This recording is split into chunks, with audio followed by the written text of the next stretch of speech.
by the sound of violence.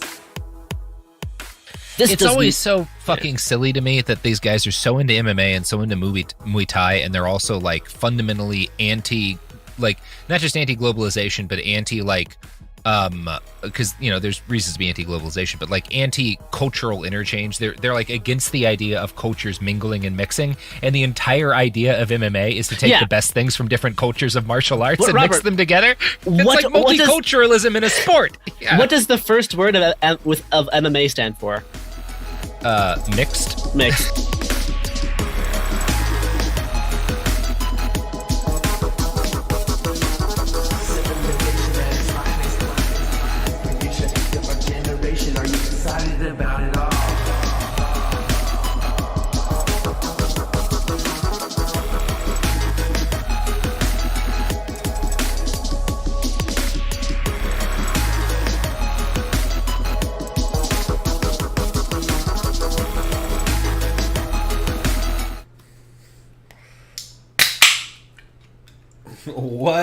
What up, everybody, and welcome to yet another Sound of Violence podcast.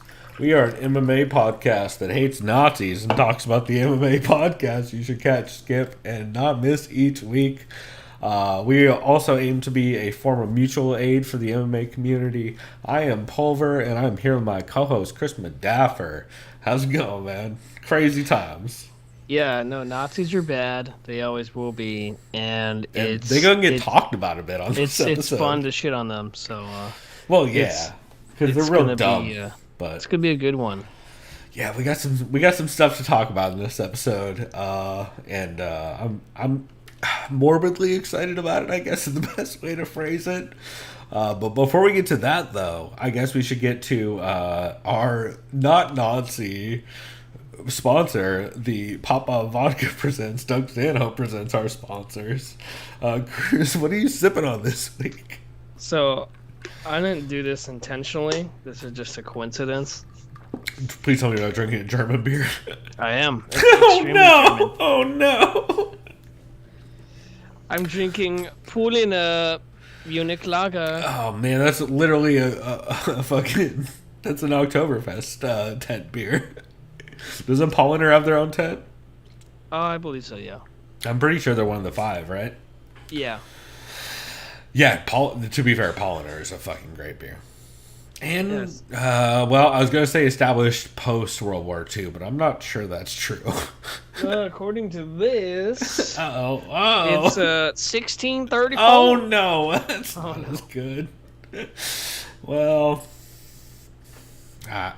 yeah. Auf Wiedersehen. That's a great. Yeah, I great. have a San Diego beer for the next segment, so we'll be all right. Well, Chris, this is a bad segue for me to bring up something with literal Hawaiian print patterns on it. But I am drinking the Ballast Point, it's not Ballast Point. It hasn't been Ballast Point for a decade, or at least what feels like a decade. The Cutwater Bali High Tiki Rum Mai Tai. Oh, I've had that. It's real good. It's really fucking good. It's a good one. Yeah, the liquor store near me sells them 2 for $7 as singles, and I fucks that's dive bar prices, and I fucks with that hard. So I picked up 2 of those and a Mickey's 40, and I figured this could be a popping ass episode. I was gonna say the only other Nazi thing you could have if you had some Einstock, the Viking beer from Iceland, because the Nazis love some Norse mythology. And they don't hate black suns. Let me put it that way. Yeah, it's all sad. There's gonna be a lot of that talk this week. I don't know if you guys have all been paying attention to our Twitter. I'm sure you've seen all of it. Whether it be Kareem Zidane stories, whether it be a podcast about Nazis that we will get to and that you heard a clip from on the intro, or whether it be old Alex Jones clips. Which I've been listening to a lot of, thanks to a certain podcast. Yeah, man, Nazis be prevalent in 2021, huh? Or just racist, fascist, and fuckboys in general, I guess. But yeah, I think a lot of it has to do with Trump definitely helped as far as just being ignorant and dangerous as far as what he was promoting. Yeah. Because I think it was more or less It was him being oblivious and not, condemning Nazism and far rightism. That's a lot of it. A lot of it's also because I don't know, like, is he a Nazi or whatever? I don't fucking know. All I know is he's definitely a dumbass. Doesn't care. I don't think he's selfish. he cares about anybody He but just doesn't himself care. enough to. Yeah. Which gave them an opportunity to be like, okay, well now. I mean, he doesn't. Let me put it this way: him and his family don't hate racism, as they have always shown, including his father. I think being in the Klan back in the day. I think that's pretty reputable. I think that was true. I'm pretty sure Robert Evans has debunked the fact that that was 100% factually accurate, or at least factually disputable. Anyway, not important. What is important is that we will be more relevantly talking about fascism and racism, specifically within MMA itself. And Southern California, which we are well aware of being here in San Diego. So yeah, it's gonna be an interesting episode. But this is not. We are not we are an anti-fascist podcast, but only in the fact that I've been fucking going to punk shows since I was a kid and have a bunch of friends who are sharps. Next thing you see, Sound of Violence podcast are part Stabbed of by Nazis. Yeah. Well, dude. By the way, I've never not been a part of Antifa since before they called it that. Because fuck fascists. I mean, yeah, fascism is no good. Everyone should be anti-fascist because fascists are fuckboys. It's a pretty straightforward line of reasoning on that. We are so off topic. I don't know how we got here, Chris. It's not, actually, it'll tie back in pretty quick. But we should actually get into format because we are a show about MMA podcasts and not about booze or racism. Yeah, actually, we are a show about MMA podcasts, booze, and racism at this point. Although, you know what? I will say, I do got some weed I'll shout out this week. How about that? Will that lighten the mood? I got some Mojave Reserve modified grapes. We'll see if I can get this to focus. If I can hold something still for long enough. Is Mojave Reserve the name of the... It totally is, and I fucking hate this camera so goddamn bad. Okay, I know I can do it with this. I also have some goddamn lemonade, some NYC Haze from Lemonade, and if I can hold this fucking still long enough, which I can't because I'm a shaky drunk bitch. God damn it, my alcoholism is affecting my camera quality. Okay, fine. Well, then I'll just hold the fucking nug in front of it anyway, and we'll just ignore all of the things. It's a great nug. You can't see a goddamn thing because it's fuzzy as a motherfucker. I tested this beforehand, but I wasn't as drunk, so it didn't work. It worked way better. Well, on that note, here, you know what? On that note, I'm just going to throw something. Here. In honor of Robert Evans. I won't focus. I feel like, hey, look, that focus is great. What? You have a way shittier I know. I have that. You're looking at that camera on Skype. Well, remember, I use the one that's built into my MacBook. Oh, there you go. Well, there's some homegrown from Chris. From my brother. Yeah. Mr. Farmer. Yeah, your brother needs to step his trim game up, clearly, based on that nug. I'll let him know. Anyway. It's the dumbest fucking... Cheers to that. Yeah. We are off the rails already. I got doors opening, asking me questions. I'm already throwing things like I'm thank God I don't have a machete in this office or else shit would start popping off. Chris, you've been listening to a lot of Behind the Bastards. Everybody go listen to Behind the Bastards. We're going to talk about this later, but go listen to that goddamn show. Learn yourselves. All right, Chris, before we get to anything else, I do have two pieces of news. Now that I've completely tanked the first half of this show, one piece of news is Nancy Kidder, who of course we are big fans of. She hosts Writing and Fighting. She is the professor at American University who basically hosts teaches a class on writing and combat sports. And she also does a lot of her classes virtually and does like online panels and stuff like that. So she's going to be having her second ever MMA Media Symposium, or I think it's technically a combat sports symposium. but it is going to be tomorrow at 1 p.m. Pacific, so I highly recommend people check that out. Bunch of names you know and love. People from Fernanda to Chuck Mindenhall to a bunch of people. I mean, the first one was huge back in the day, and they did it in person, and she's been talking about she's wanted to do one for a while since then, so definitely recommend checking that out tomorrow when it comes out, since we are recording this on Monday night, a rare Monday night episode. So the only other thing that I'm currently catching up on and that I have not gotten to is Ed Gallo's GSP resume review on the Fight Sites Patreon. I've been kind of saving this up for when he finishes it. I think it's a 5 or 6 part series. I want to say 5. And he essentially went through GSP's entire resume, and if you subscribe to their Patreon, you can watch him kind of do commentary over a lot of GSP's old fights. I think all of GSP's old fights, actually. And it's a big ass series of rewatches to get through, but I'm very excited about it, and I want to do it justice. So that may be this week or that may be next week. I'm not sure, depending on how much of it I get through and how crazy UFC 260 podcast releases are, because I have a feeling it might be a big week for podcasts. So, some stuff that's on my list. Yeah, I think those are the only big pieces of podcast news that stand out to me. Unless you can think of anything, Chris. Not at least that caught my attention on Twitter online. Cool. Well, then why don't we go ahead and jump into format? Do you want to go ahead and start with the MMA podcast you recommend people catch this week? So I'll be mentioning everything I listened to, because I, didn't listen to enough. That's right. Chris has been a delinquent while we've been off. A little bit, yeah, and working and shit. There's a reason why I missed the entire card Saturday. Not that I really missed anything, really. Yeah, you missed a couple things.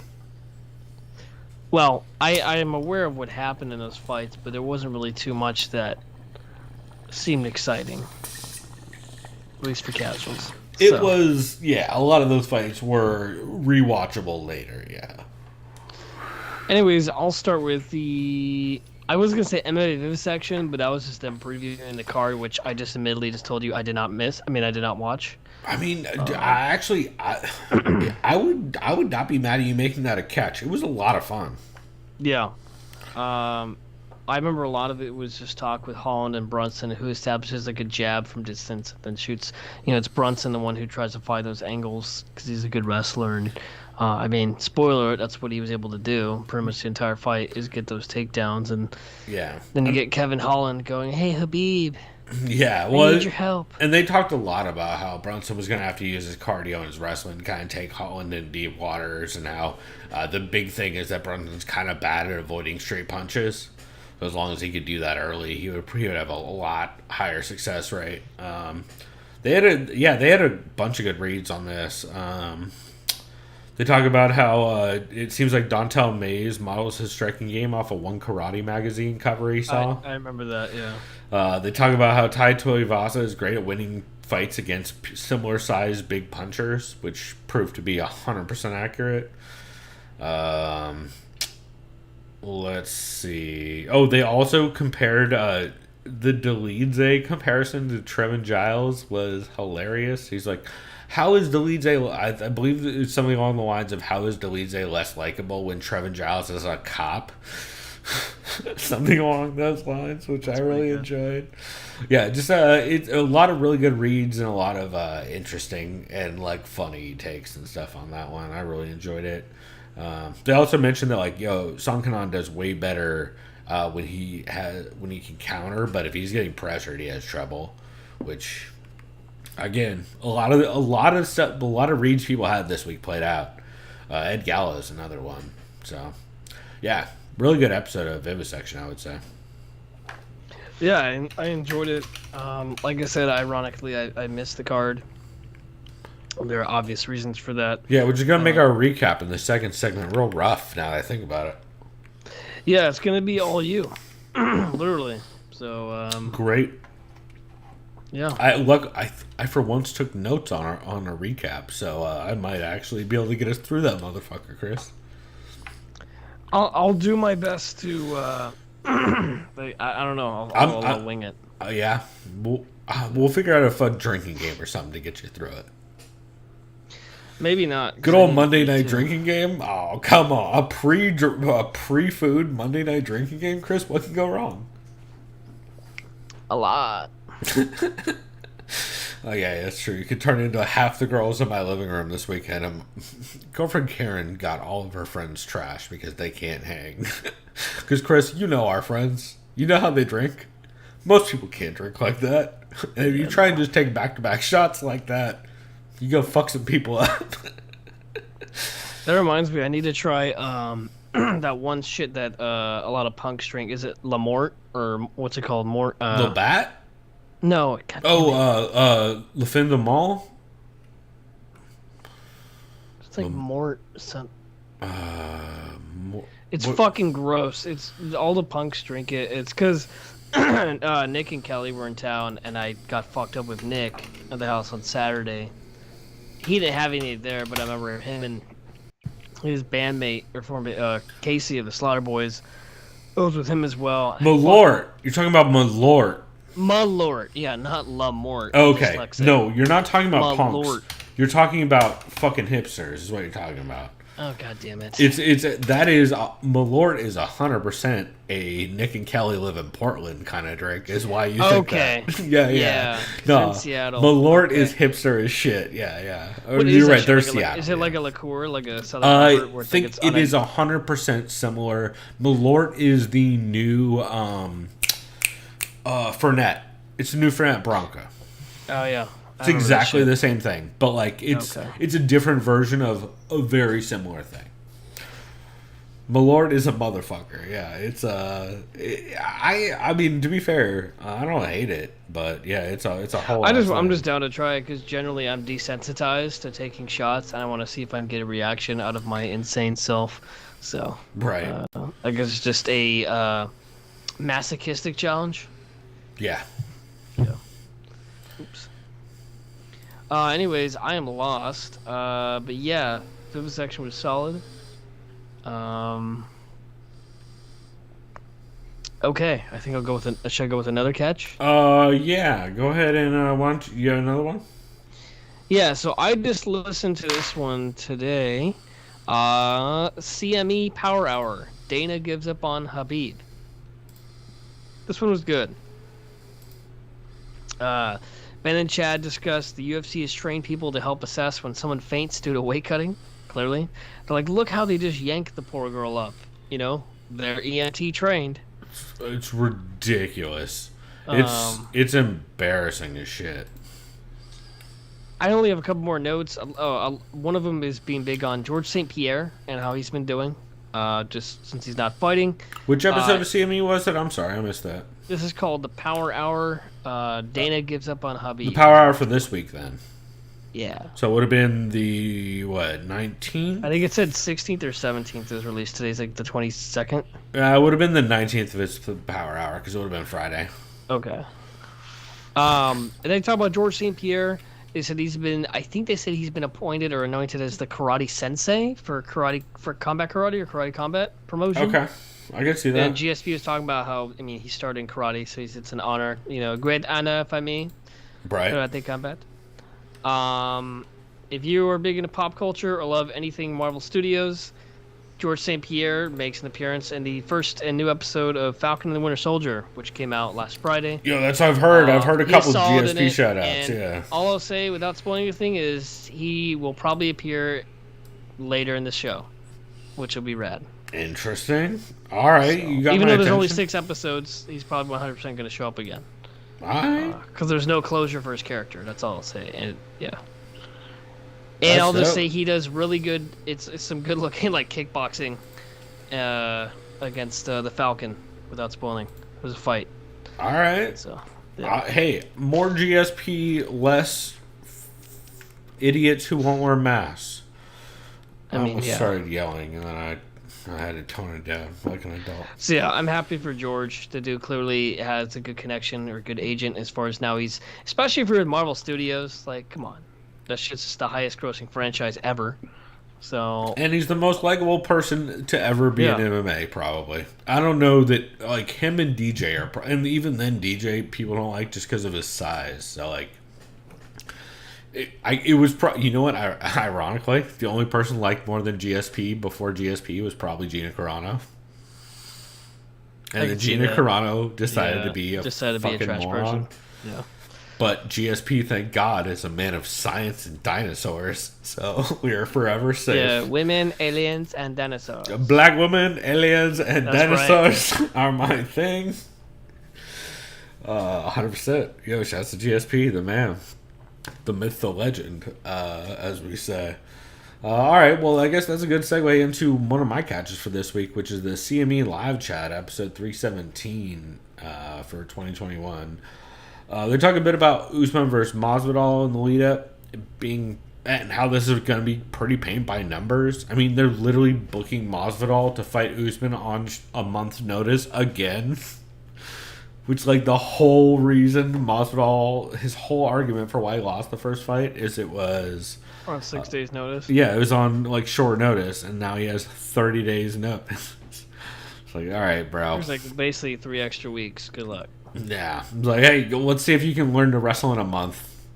Which, spoiler, he can't. I mean, maybe he hits a crazy flying knee, but, like... feel like you get one shot at that. He's gonna lose or get dominated in the clinch. I could see him doing some crazy shit. Obviously, if it doesn't work, then he's just gonna gas. But yeah, 100%. It's gonna look exactly like the first fight. I can't imagine it not. They also talking that as Whitman now in his corner. Oh no, he had Whitman for the first fight though. Yeah, but I mean, he's been working with Whitman for long enough now, though, that I feel like on the feet that's gonna go. I mean, I feel like Masvidal is just going to get completely shut down in the footwork exchanges and just put against. Counter. I think he's just going to get put against the cage so much because of the footwork that I think Masvidal is going to have massive problems even just separating. Because the one thing Trevor Whitman's very good at is using feints and footwork to close distance. That's what Rose is really good at. And also just being able to use your reach. Like, he was using that extremely long jab against Burns. Yeah, so I think Masvidal's pretty fucked on this, unless he can hit something crazy, which, to be fair, he's been known for. But, yeah, I don't know. Some other stuff they brought up that's kind of curious. They asked whether whether anyone thinks the government in Florida is going to step in to stop the UFC event. Oh, you mean Houston? No, it's in Florida. It's in Jacksonville. Oh, 261 is Jacksonville. Which one? Sorry, I'm getting confused. 261. Okay, they wanted to do. They wanted to. 262 is the one that's in Houston. With did they announce that? Yeah. No. Florida's full capacity. So I think you might be confusing. No, Houston too. Oh, really? Did they announce that also? Michael Chandler Oliveira. That's the main event. Jesus Christ. And they said there's 100% capacity in Houston, Texas. They're gonna kill people. Yeah. Well, I guess that brings us into, well, actually, you guys will hear on the break that Chad Dundas has. It would be a great segue if I could just read his quote, but I don't want to spoil it. Let's just say Chad Dundas has a really good read on this on the break that you'll hear about whether or not the UFC cares if you live or die. Bet you can guess. But some other things they brought up is that Dana kind of feels like a kid who's never been told no. And he just keeps kind of acting like that more and more the more the Fertittas are not around. He's like the fucking little shit from Charlie Chuck Fury. No, I want it now. Yeah. He's fucking Veruca Salt, 100%. Yeah, without a doubt. They also talk Instead about of a blueberry or not, the kid, he turns a bright shade of red, but whatever. I tried to mix it in there. Dana's too busy trying to taste stripper snozzberries, you know what I'm saying? Okay, that probably wasn't necessary. John Jones is looking large and in charge. They also talk about and how John Jones will be the DQ champ forever. Like, if you were allowed, if you could win a championship via DQs, John Jones would win forever. Was their take. I think that's a pretty solid take. So that was another one of my catches. Chris, did you have any others this week? Yeah. Then I had Severe MMA, Yay! the Chasing Pack. Oh, you know what? We'll get to that actually on our new show. Sounds good. Because we haven't talked about that one yet, but I could do one more. Sure. Care Don't Care for this weekend's pay-per-view. Nice. I actually didn't catch that. Eugene and Steffi have an argument over whether or not Derek Brunson is worthy of being a main event draw based on just his boring fighting style and performances. They're like, do you think he'll ever be a main event again? It's like, I mean, I don't see why not. If it's like a fight night, just like this. But yeah, but also, like, man, he's been having some rough outs. Yeah. Like, where, like, even when both of those dudes are, like, I don't know. They are both dudes that I don't know where to place them in that division when it comes to any kind of contention. You know what I mean? Yeah, true. And they talk about a lot of this episode is shitting on Kevin Holland and his just. They think it's a lack of trying. You're too much of a class clown. Zero attempt to even defend takedown or even be in guard, and they just thought it was just a bad look. It wasn't a great look. I mean, No. yeah. Especially you got to figure with Eugene on that show, like they gonna be hard on your lack of grappling ability. They can be, especially dude. He's under I don't. It's one of the two Travises, and it's the one that's not currently indicted on charges. I don't want to say the wrong name, so I'm not going to say the last name. But the Travis that's not indicted on charges, he used to fight for the UFC, who is by all accounts a pretty good dude, who Kevin Holland is always trained under. Very, very good grappler, notoriously. Like, it was like him and Jeremy Horn were like some of the dudes who are known as like the grapplers of that era. So it's you got to figure, like, I think Eugene especially would expect more out of a dude trained under that Travis, whose last name I'm afraid to say because I don't want to say the wrong one. I want to say. I don't know, honestly. Here, you know what? Let me just Google it so I can actually say it, because I don't want to conflate the two. Hold on, let me do this real quick. Yep. I'm pretty sure it's this one. Yeah, it's Travis Luter. Oh, that was even my guess too. Oh, that's great. I was like, okay, it is Travis Luter. Oh, okay. Jesus Christ! Because right. There's another Travis with a different last name who fought for the UFC. I know that one. Yeah, but I did not remember. I often conflate the two's last names, and I did not want to do that on air because that is a fucked up thing to do, considering one of those dudes' charges. So yes, since Travis Luter was known as a pretty like solid jiu-jitsu player, I'm sure that's part of Eugene's frustration. You know. Oh yeah. They discussed Derek Brunson is boring, but he wins, so we'll give him that. I think. I mean, he's boring except for the fights where he goes out and gets like murdered or murders in like a minute. Yeah. They said Darren Till has put up some stinkers. They were kind of shitting on him for a second, saying, "Oh, well, he's supposed to be a great striker, counter striker, lead striker." But then look, when he fought Gastelum, that fight was terrible. I don't know. I want to call that fight two terrible. Counter strikers. Like that's always going to happen. Yeah.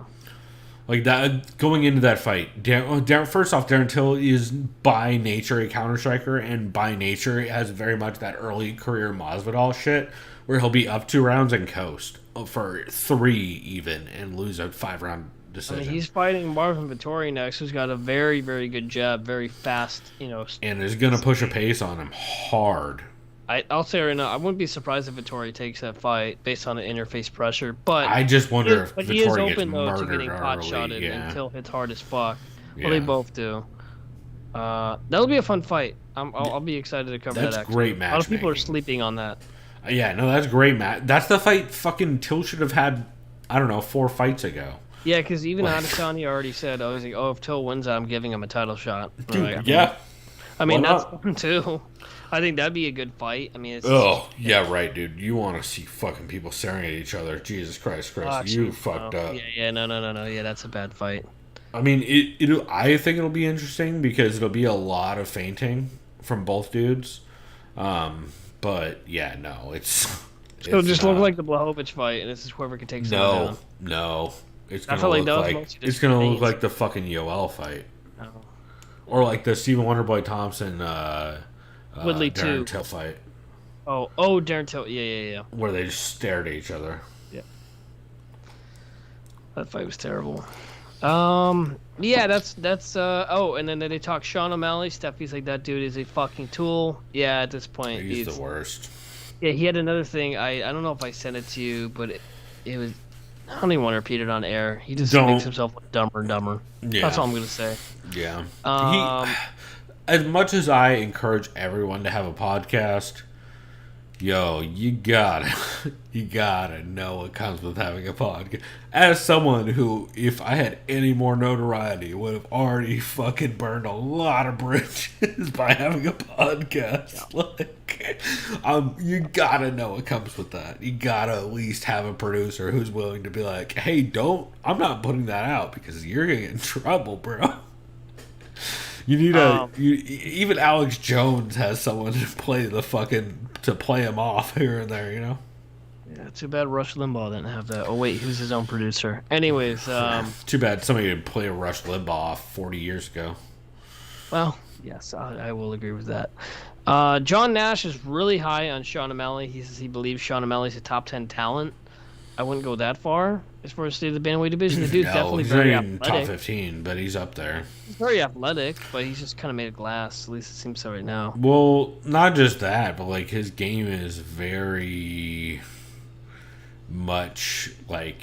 I mean, it's the same problem Conor. His game is based on 2017, and I believe, that was around the last time 2017, 2018 was the last time he was in a big gym, right?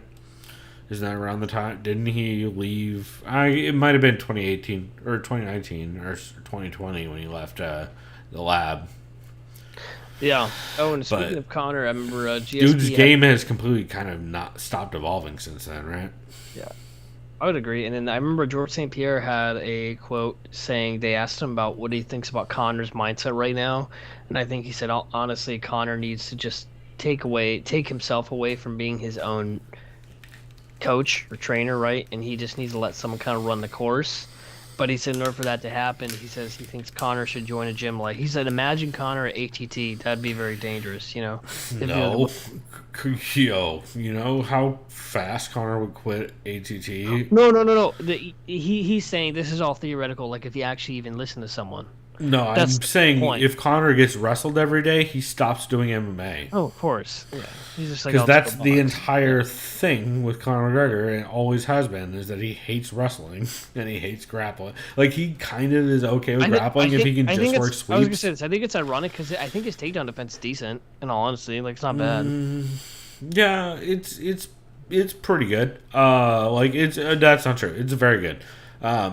His bottom game is just all sweep based though, and he has zero cardio, which doesn't work. Like a dude's game it's all the same things I've said for fucking 5 years. I feel like I'm just repeating the shit I said before when I was saying he should fight Frankie Edgar before he fights Jose Aldo.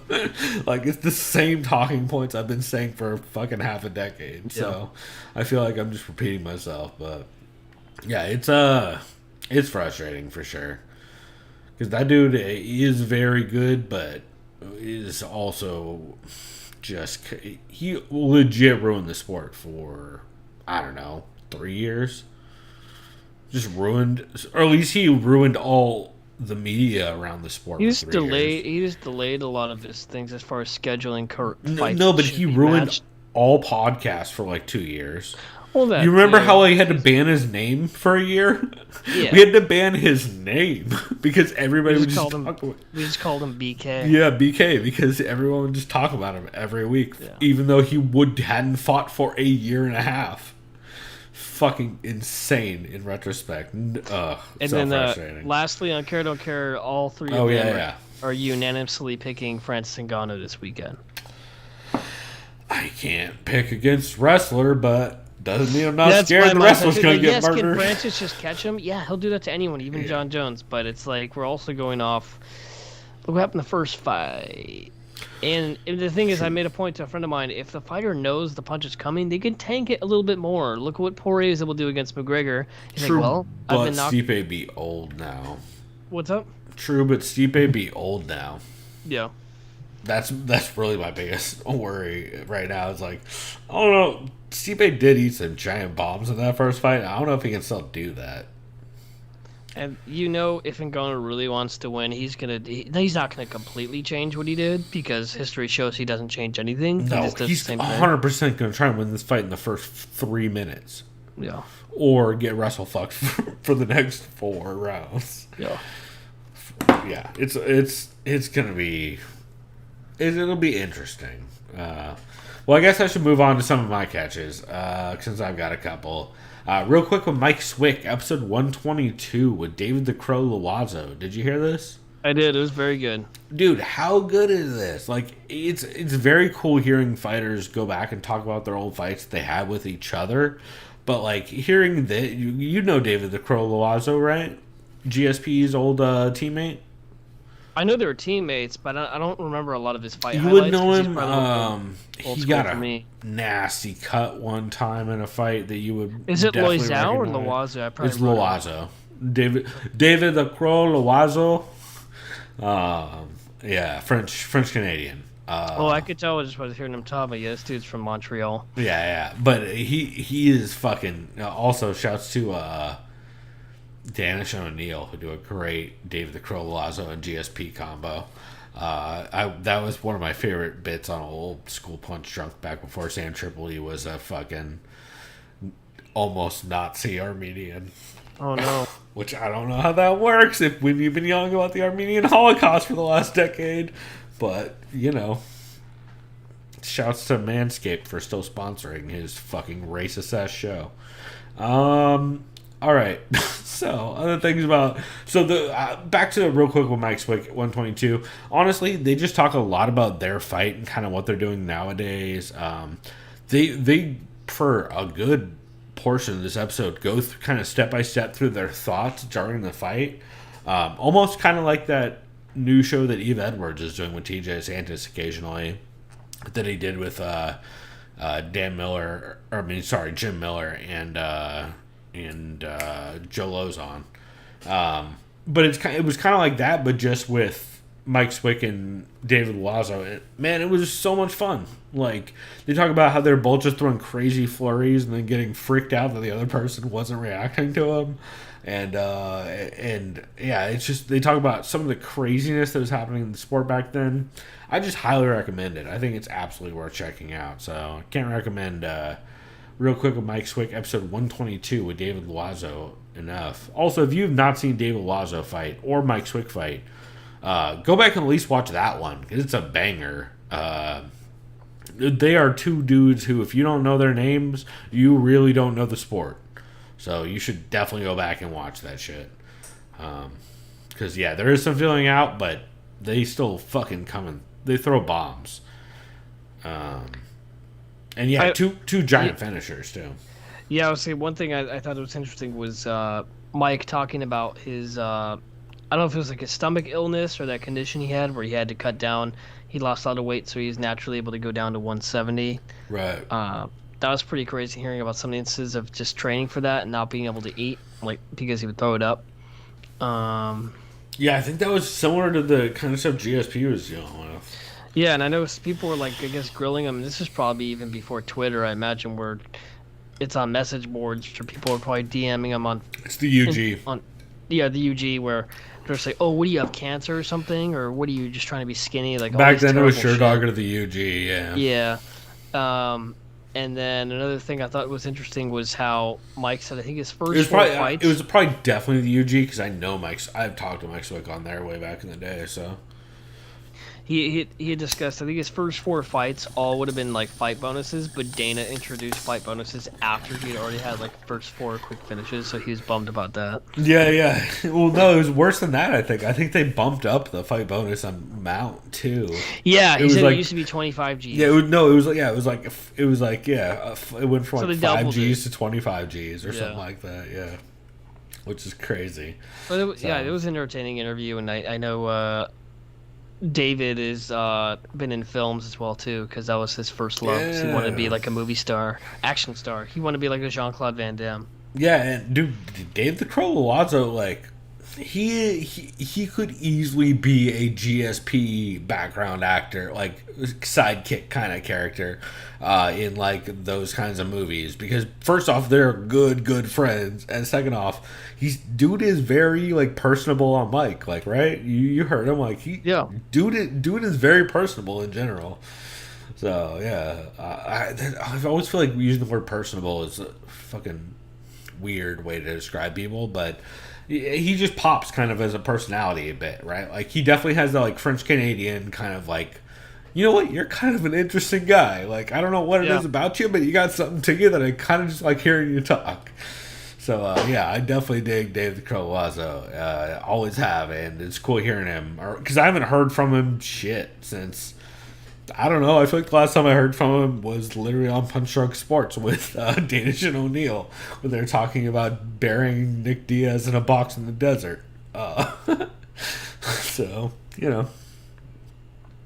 Anyway, God, Punch Drunk Sports used to be such a fun show. Now it's just a fucking Armenian Nazi and a fucking Ari Shafir who's never on, and Jason Tebow who's trying to keep the show together. It Sounds like sucks. you're doing great. Dude, it sucks. It's such a bummer. Ugh. I'm not even gonna. I was gonna segue to a worse thing, but I'm not gonna do that. Weekly Scraps, episode 117 is another one of my catches this week.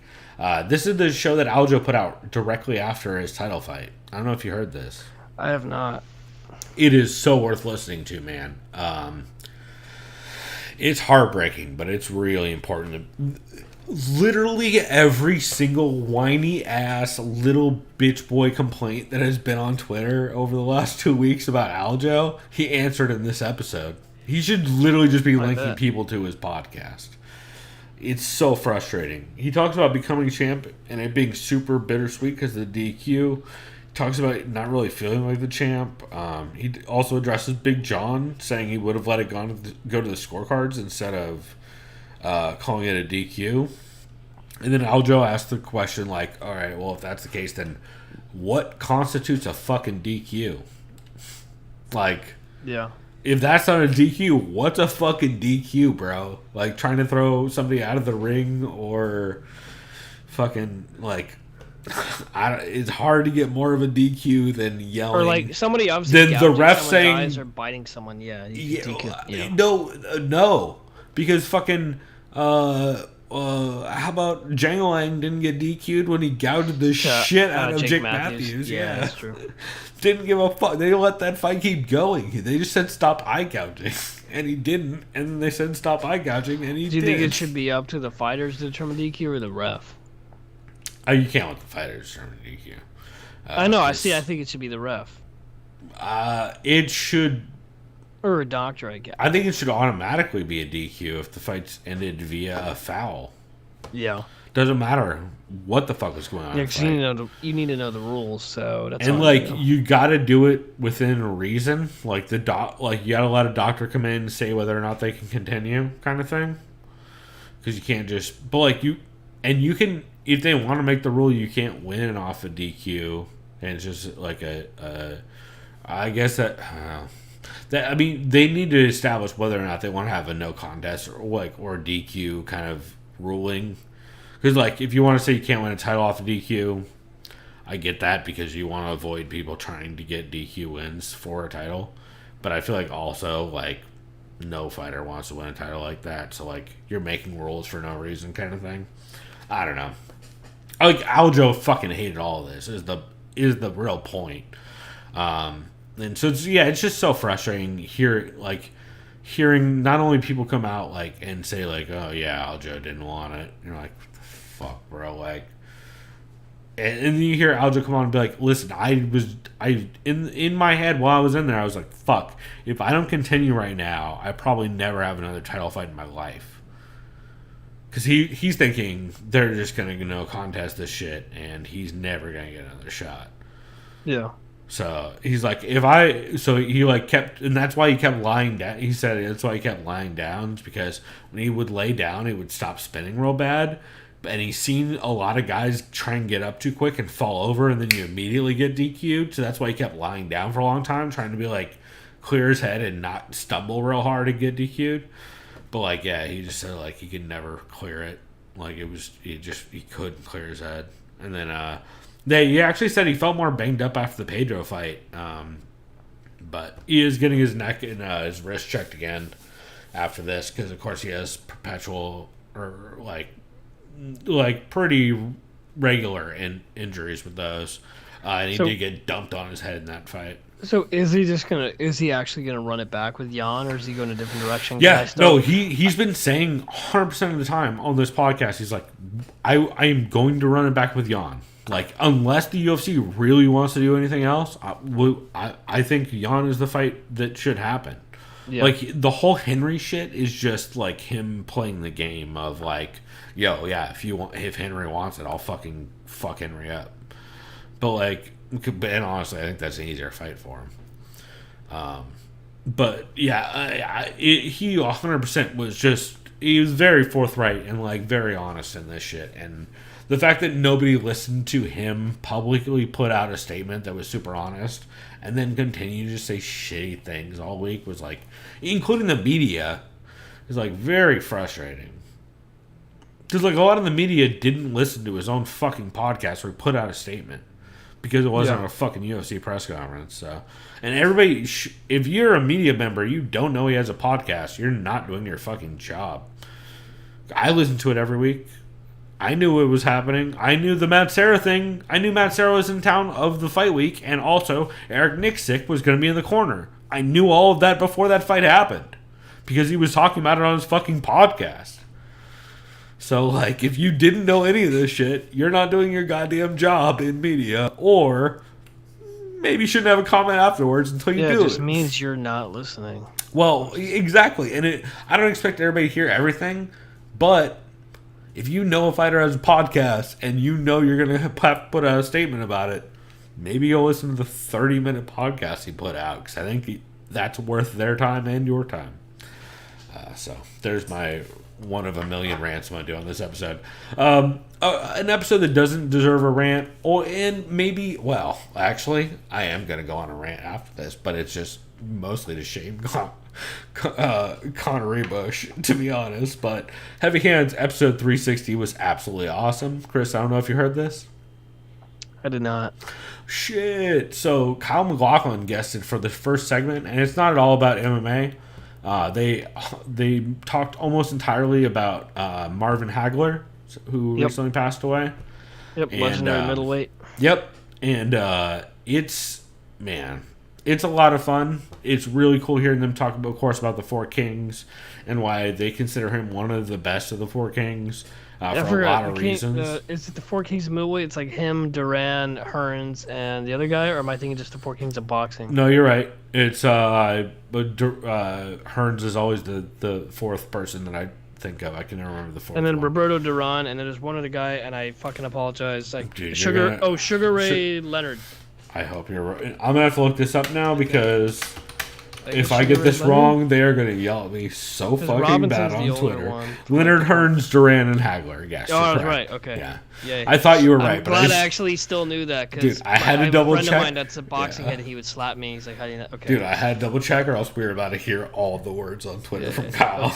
So 100%. They talk a lot about his footwork and him being like one of the early people or one of the more prominent people in boxing to be a consistent like switch stance fighter, and how a lot of his style led to people like TJ and Dom Cruz in MMA.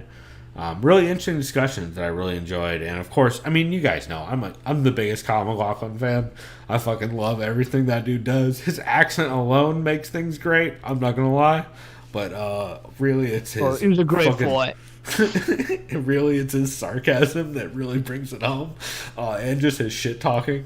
One of the best in the business, as far as I'm concerned. But I loved it, and really a big part of the reason why this is a catch is because he once again tries to shame Conor Rebush into putting out the legendary historical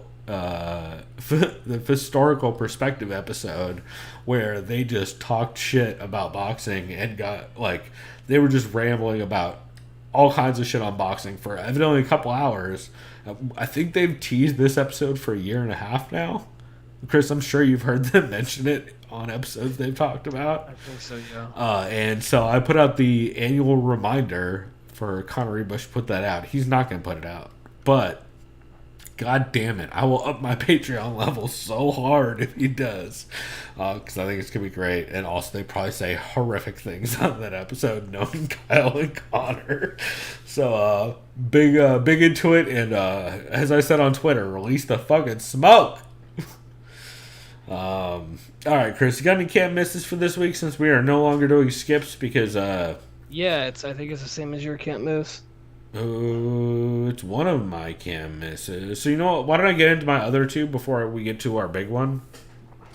My first can't miss episode is the Fight Business Podcast, episode 32. It's of course the podcast hosted by Pat Auger over on the Body Lock. He talks. This is mainly about how UFC 261 is going to be in a full capacity crowd at a possible 15,000 fans in Jacksonville, with 3 title fights on the cards. He talks about how Florida's restrictions have been unrestricted. Whoa, I wrote that terribly. Florida's COVID restrictions have basically been nothing since September. He talked about the UFC. Well, he asked whether the UFC is going to even enforce any kind of mask mandate or social distancing protocols on the fans. Probably not. Probably will, which is going to be hilarious because guess how that's going to go at the gate. Considering Dana White is the fucking head of it and it's Florida. So I can't wait for the brawl. I can't wait for the brawls at the entrance. I can't wait for that because that is going to be the best. The dudes in story. the tight V-necks with the chains and the acid wash jeans. We're like, bro, there's fucking let brawls me in, there's brawls in front of every UFC fight. Could you imagine if they start being like, you have to put on a mask, bro. You can't come in otherwise. Freedoms. I ain't afraid. It's gonna go bad. Yeah. There's gonna be Cobra. Everybody's getting the Cobra. Also, one thing that I heard mentioned this week that Pat also mentioned.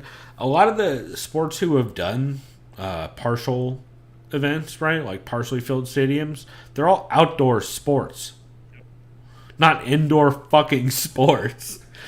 So that's going to be interesting to see how that plays out. Pat also questions whether the vaccine dramatically affecting case numbers seemingly in the last couple of weeks is going to positively affect that because, like, say Florida gets better in the next month. It's a month away. Like, if Florida's test numbers finally start getting better, and the vaccine numbers for each state, the higher the vaccine numbers, the more it seems to be like drastically reducing case and death numbers, right?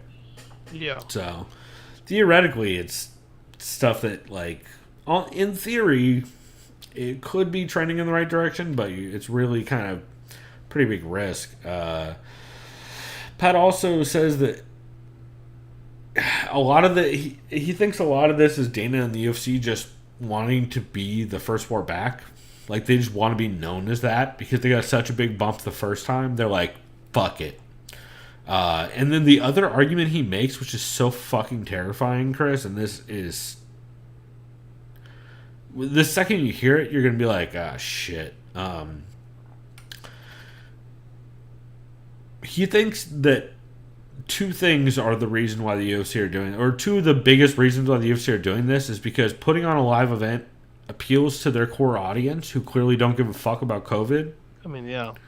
And that's the vast majority of their audience. And so these people are going to be doubly excited to support them and really double down and support when they're basically doing irresponsible shit because that's what they want. And then the other side of that is Sturgis in 2020 probably didn't kill the brand Sturgis. You know. Like, Sturgis being a super spreader didn't really affect... Like, you think Sturgis 2021 is going to be small? No. And real quick, because I really want to be able to actually have good insight on our next can't miss, I'm going to go to the bathroom real quick because I don't want to be thinking about that. No, you're good. But, like, fucked up, right? Like, Pat's making great points. It's like nothing happened in Sturgis. Or like, well, and, like, so, say if the UFC is a super spreader, who's really going to fucking care? Because the people who care about the UFC don't care about that. Yeah. No, it's like they'll just be like, "Oh, Dana didn't get it, so I'm good." It's the same thing that go ahead. It's the same thing that's always happened in MMA, which is MMA is everyone in the world is going to say, "Well, it's MMA. What do you expect?" And that shit is depressing, y'all. So, congratulations. That's the reputation you have earned and you deserve. And we all get to bask in our fucking unglory. It's a great thing we've been doing. Jesus Christ. Let's see. Some other things that they talked about in this episode.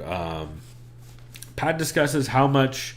Well, he also discusses how much Dana and the executives' beliefs are the reason why this is happening. I think it's 100%. I think it's 50-50. I think 50% of it is Endeavor being so desperate for money because they have 0 live event gates at all across their entire entertainment business, and then the other half is Dana being like, "Fuck it, I'll fix everything. We're your best earner. I could double down on the money you're making. We could be a live event earner." Because Dana gives a fuck about who? Dana White. Oh, sorry, Dana. I don't give a shit about coronavirus White. I forgot. I'm now only referring to him in his full name. Dana, I don't give a shit about the coronavirus White. So let's see some other things on here. Pat also talks a little bit about. Actually, one other thing on that. Last thing on that is he asks. He wonders why Usman versus Masvidal is being made again on short notice when Masvidal's entire excuse for the first fight was that he didn't have a full camp, and that is probably because they can't get a bigger star than Masvidal on a card by the next pay-per-view. So interesting points. Pat also talks about the Endeavor IPO and how they're looking at doing it again and why they might be choosing to do that. And he also talks a little bit about Upshow being the new company to sell UFC events in bars and venues. So essentially they took over the old streaming deal. So you if you know a lot of times if you go to a venue, you pay a certain amount and bars will charge you $5 or for a head or whatever for to watch a card, or they'll say you have to have so many drink minimum because they have to cover the price of the card, that kind of thing. So the UFC now has a new company that's doing those essentially streaming deals for bars and venues, that kind of thing with Upshow. So it'll be interesting to see how that kind of affects things going forward, especially with the pandemic and with some states coming back. So I'll be curious. Nice. Hell yeah. Very quickly, I will say another can't miss of mine, and I don't want to get too far into this because you really owe it to yourself to listen to the host's own words on it. But Protecting Neck episode 250, Dan Tom talks a bit about the hashtag Stop Asian Hate campaign, and of course Dan Tom being an Asian American and having a history of an Asian American family in America and Hawaii over the years, kind of talks about kind of the history that he's dealt with and a bit of the history just in general of racist and sexist violence against Asians. And it's I am always want to give credit to people who are willing to get on mic and talk about this shit because it's hard to do and no one likes when you do it. You mostly get white dudes yelling at you on Twitter, which is actually a big thing Dan Tom talks about. Is why are all the reply guys hashtag TM fucking Fernando Praches questioning racism and sexism on Twitter? It's always white dudes. Why do you gotta make it about race, bro? Yeah, bro. Everybody, the percentage of white dudes who get hate comments are way higher than everyone else, but please don't mention that we're the most people. I got called a quack and I wanted to cry. Oh yeah, all hate crimes are the same, bro. Especially when I cry about being an incel. Now, I mean, I don't. That's to be fair. I sound dismissive, and I feel like giving those fuckboys any kind of platform here is kind of unfair to the point Dan was making, so I Yeah. apologize for that. But I don't know. Chris and I's instinct is to fucking shit post jokes about fucking terrible people when we start feeling uncomfortable. I don't know if you noticed. I think Dan Tom has a little bit of that in him too, where he's like, "Oh, when I get a little bit uncomfortable, I'm just gonna make fucked up jokes."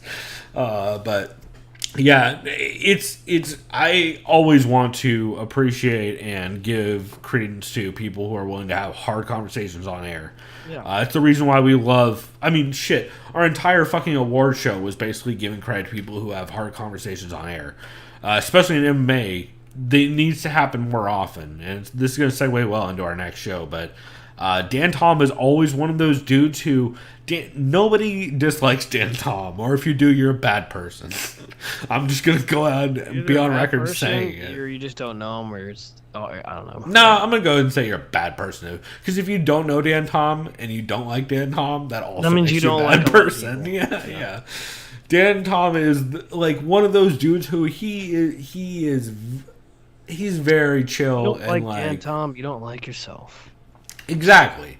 No, it's very true though. Like he's very much one of those dudes that's super chill. He's not like me where he's super combative about everything and has like fucking angry opinions that he has to yell at people about all the time. Like he's not that dude. I remember the easiest way to troll you just a couple years ago. I talk about how Connor's the best lightweight. Oh my god, dude, it still will do it. You can do it right now and it'll still have problems. Fucking, how's that dude's takedown defense? Is it good yet? See, that's the thing that's nice is like I'm not one of those people that legitimately bellies that. It's just easy to just do it as bait. I know. You're the Chris. You're a giant troll. Don't let it be known. 100%.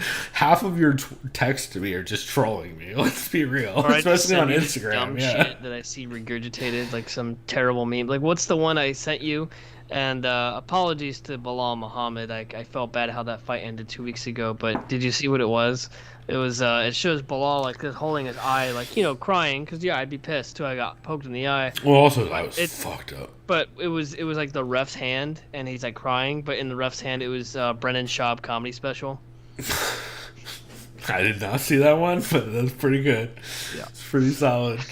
But yeah, I just wanted to give a shout out to Dan for. No, I'm just segueing right away from that. I want to give a shout out to Dan for first off, episode 250 of a podcast is a big deal. So 250 episodes is a huge fucking deal, and on top of that, he also just had it's a good episode, and I know it's hard for him to like come out and talk about this kind of stuff because he's not that dude. He's not that dude to like come out and be like fucking pick sides or like have a team or like any of that shit. Like I know that's not his shit, but like I think a lot of us recently have been like, yo, if we see blatant racism, we're gonna come on air and talk about fucking blatant racism.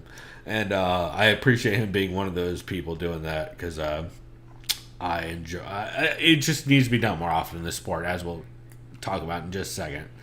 And also, he's going to be on the Southpaw podcast I saw as well, which I'm very excited about, and that's going to be a lot of fun. So I'm very excited to hear that. And then on top of that, he talked a lot about, he recapped the Edwards versus Bilal card, and then more importantly than that, he talked about, he said something that was I honestly almost pulled this as a clip this week. He said something that is fucked up and that we kind of need to address as an entire industry, especially athletic emissions. He says if a fighter looks like they're trying to pass a DUI test on the scale, that's a fucking bad cut, and they should be pulled from their fight. And of course, we also saw the awful Julius Solidarenko weigh-in, and I heard they're trying to remake that fight for like next week or the week after, which is like it's terrible. Especially, people have seen her fights. She's taken a lot of damage in her fights. Like, you cannot... She's not somebody who goes in and, like, avoids damage. Like, you cannot let her go in that level of depleted and just bang it out with people. Because that's what she does. Like, Jesus Christ. So, yeah. Anyway, an awesome episode of Dan Tom's Protect Neck podcast. And, it just, man, hard conversations are difficult to have, and I just want to put a spotlight on people who are having them, because honestly, it's how we all grow as a sport. And so, honestly, in 2021, that's all I'm looking for from this fucking sport, is to grow. Because, god damn it, we cannot have more things like the next subject we're about to talk about, Chris, which is our other can't miss for this week. It was the intro for the episode. It was the Behind the Bastards episode. Ram Part 1 and Part 2. Part 1 is called Nazi Fight Club, and Part 2 is called Lifestyle Fascism, or Lifestyle Fascism, as I believe I accidentally fucked up the spelling on the title card on YouTube. I'll go ahead and throw an S in that. Oh, that's not where you put the S. Oh, no. But, yeah, it's a whole ass problem. So if you guys do not... Well, Chris, you want to talk about a little bit about this? Because I've known about this for a while. I think you're more new to it, right? Yeah, so you told me about Behind the Bastards maybe like a month or two ago. I remember the first one I listened to was the... Behind the Police, right? History of police brutality, going back to like ancient Greece. Yeah, they did a whole series basically called Behind the Police, where they would they went through all of the different fucked up parts of how the police are mostly based on white supremacy, especially in the United States. A lot of them were like literally brigades that were supposed to chase down slaves that then later turned into cops. Weird. Yeah. Shouts to Missouri. I remember I listened to the episode where they make fun of Ben Shapiro's book. Oh, that's a good one. Because Robert's good at making an impression of Ben Shapiro. By the way, there's a lot of those. Fucking voice. Female. I believe it's one of the. But to get back on the serious note, this one was about. So part 1 I listened to, but I was also like, I had it in my ear when I'm running around at work. The second part I knew was mostly about White Rex and what's his face, Rondu. Yeah, so the first part was mostly about Ram, the Rise Against... Oh, they both are technically about the Rise Against movement in Southern California, which is a Nazi fight club, and they kind of at some point merged with White Rex, which is more like a lifestyle fascism brand. Just imagine just tap out, but Nazis. I mean, if you guys have been inside Southern California, you know what the fuck it looks like. You've been to San Diego? It's 1904. Anything you've seen 1904 on, if it's not directly related to that shit, it's like, oh, well, they're not doing the fucking 88 shit, but... Yeah, they're not doing the Heil Hitler shit necessarily, but 1904, if you guys do the math, is San Diego in the same style of letters, which you see all over San Diego. Or, like, you see all the shit where it's like, oh, I know a weird amount of dudes with SS bolt shit, or I know a weird amount of dudes with metal militia stuff, which has SS bolts all over it.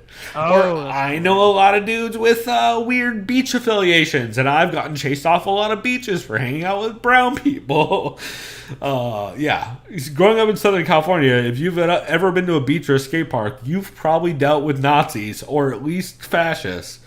By the way, I just want to give a quick shout out. I don't know if you knew this guy, Alexander. I don't want to name drop full names necessarily. No. This has nothing. This has to do with a punk that I met, and he hates Nazis. Okay, cool. Sharp, probably. He tragically passed away just 2 weeks ago. His name is Alexander Grailnick. I just want to give him a shout out. He's big in the punk scene, San Diego. That Nick and Kelly. Yeah, that name sounds vaguely familiar. I wonder if I know him through Nick and Kelly.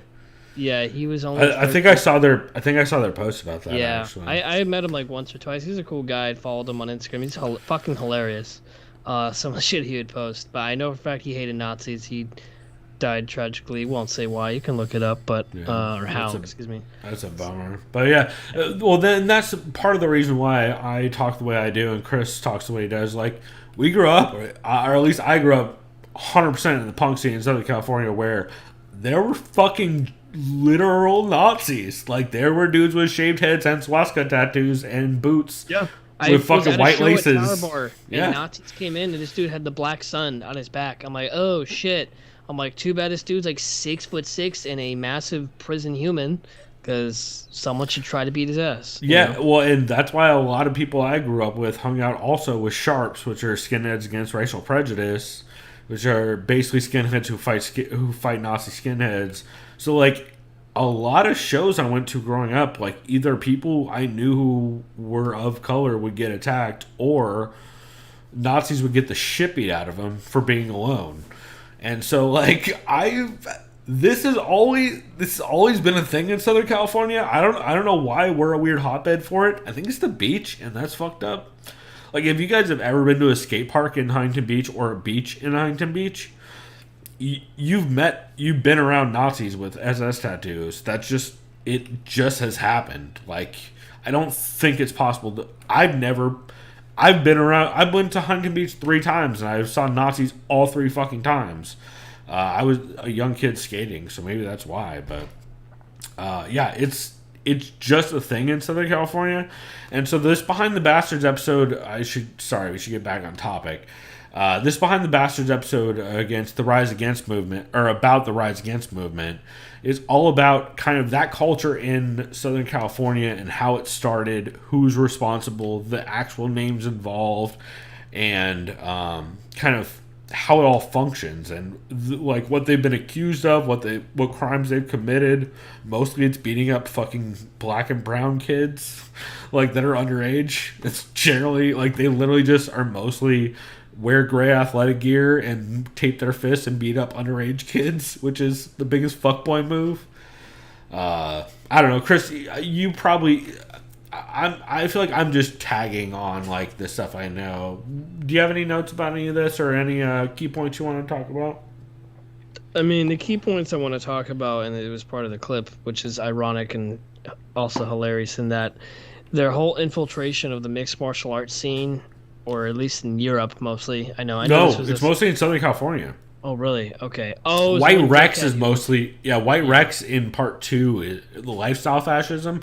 Rondo, that fuckboy, is mostly Europe, but like that's everywhere from Ukraine to Germany to France, Italy, Russia to France, Italy, all that shit. Which you guys have seen the Cream Sedan reporting about all that, but the White Rex stuff and that fascism and Nazi shit was in Huntington Beach and fucking... like Venice Beach and San Diego and like places basically within the Southern California region. I mean, these are dudes who are literally at punk shows that I went to. So, yeah, my thoughts on it is that it's extremely unfortunate. It's it's just not needed, generally speaking, anywhere. Well, yeah, in any sphere or realm of culture. Yeah, or pop culture, music, whatever you want to call it. And especially in sports now, combat sports, you don't need that. It's all fucked. Except the only issue is in mixed martial arts, which is a singular combat sport. Unless the fighter has like a distinctive Nazi tattoo or some sort of symbolic Nazism or clearly gesture, posted Nazi shit. Yeah, they'll get. I'm not gonna say canceled because they're not getting canceled. They're just getting, they're not allowed to make drawn out. They're getting drawn. They're not out allowed to make a living in public. Yeah. No, 100%. So, the only thing dox Nazis, 100%. Dox Nazis. I'm just trying to think of an instance where there was a Nazi. I know there was one dude that had a swastika tattoo or a white power or some shit. How about the motherfucker at UFC 1 who fucking did the Roman salute? Yeah, the hell. No one likes to talk about how Gerard Gordeau fucking just came out and did a Nazi salute in the first round and then never did it again. He was a Dutch kickboxer that was fucked. Nobody likes to talk about that shit. But yeah, I think the only way Nazism could try to leak through a sport is through combat sports, or maybe like say anything that's a singular sport. Like there's no way, obviously, anything as big as the NFL or NBA, especially the NFL or NBA, you would never get an actual Nazi. I mean, it's not fringe enough. Except that one piece of shit. Doesn't necessarily make him a Nazi. Well, they have to hide their fucking power level, as they like to say. There was a center or power forward for the Miami Heat, Myers Leonard, who is German. He's a European player. He said a very anti-Semitic racial slur. Oh yeah, he got cut the fuck on a immediately. Stream. And then he was like, "Oh, I don't know what that word means." I'm like, "No. We watched clip, dude. You need to." Yeah, no, you can't. That's not how that works. Like, come on. But I think if there's any sport that Nazism or far right white supremacy could leak through, it is something like a singular sport like mixed martial arts or say racing. It would never work Boxing. on the level of team sports. There's no way, and that's a good thing because that's where all the eyeballs are at. Could you imagine if Nazism made its way to the NFL? I mean, obviously it wouldn't work. The NFL is about 72% African American. Also, black, white dudes based. can. Yeah, good luck. Well, I mean, ask the 1930 whatever Olympics how that went. Yeah, right. Yeah. Never mind. I was might be a terrible joke. Yep. That's why I went with the joke I went with, and then I was like, I have historical relevance for this, so it's way less fucked up sounding. Really, what our point is that you should not at all listen to us about this. You should 100% listen to Robert Evans, who is the conflict journalist who has reported from Ukraine during their civil war, who was the former editor of Crack.com. He's essentially literally a frontline reporter. He's 100% a frontline reporter. Embedded into the actual nitty-gritty of war and 100%, and he's literally been in Portland this entire time, protesting everything for the last year, and as well as he has been literally getting in fistfights with these fucking fascists up in Portland, and like not the ones he's writing about, but ones that are affiliated with the ones he's writing about, where they're literally spraying him with bear mace regularly. And then the actual this is actually a weird episode behind the Bastards because Robert Evans is actually the guest and the host is actually Garrison Davis, who Garrison Davis is a young reporter who I think is I think he just turned 18, I believe. Yeah, that kid sounded young. He's so young, and I'm a huge Garrison fan. I think he's great. He has a very pressured, like anxiety style of speaking, which I relate to a lot.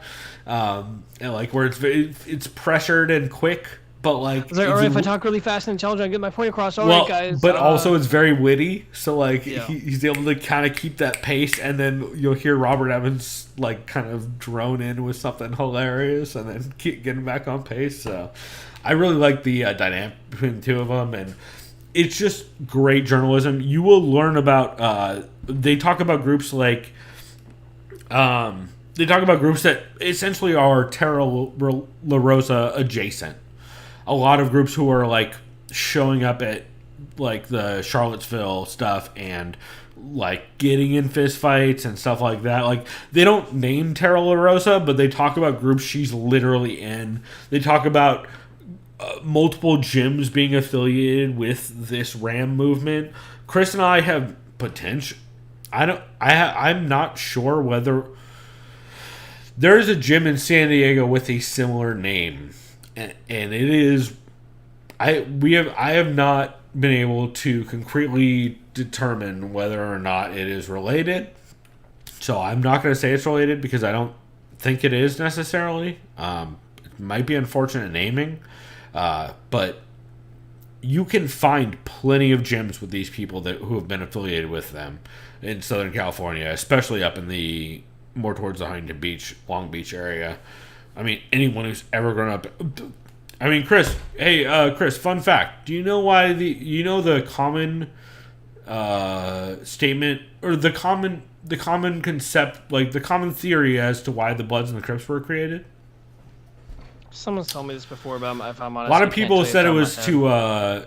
Or why black gangs in general in LA were created. A lot of people said it was to combat the crack epidemic, right?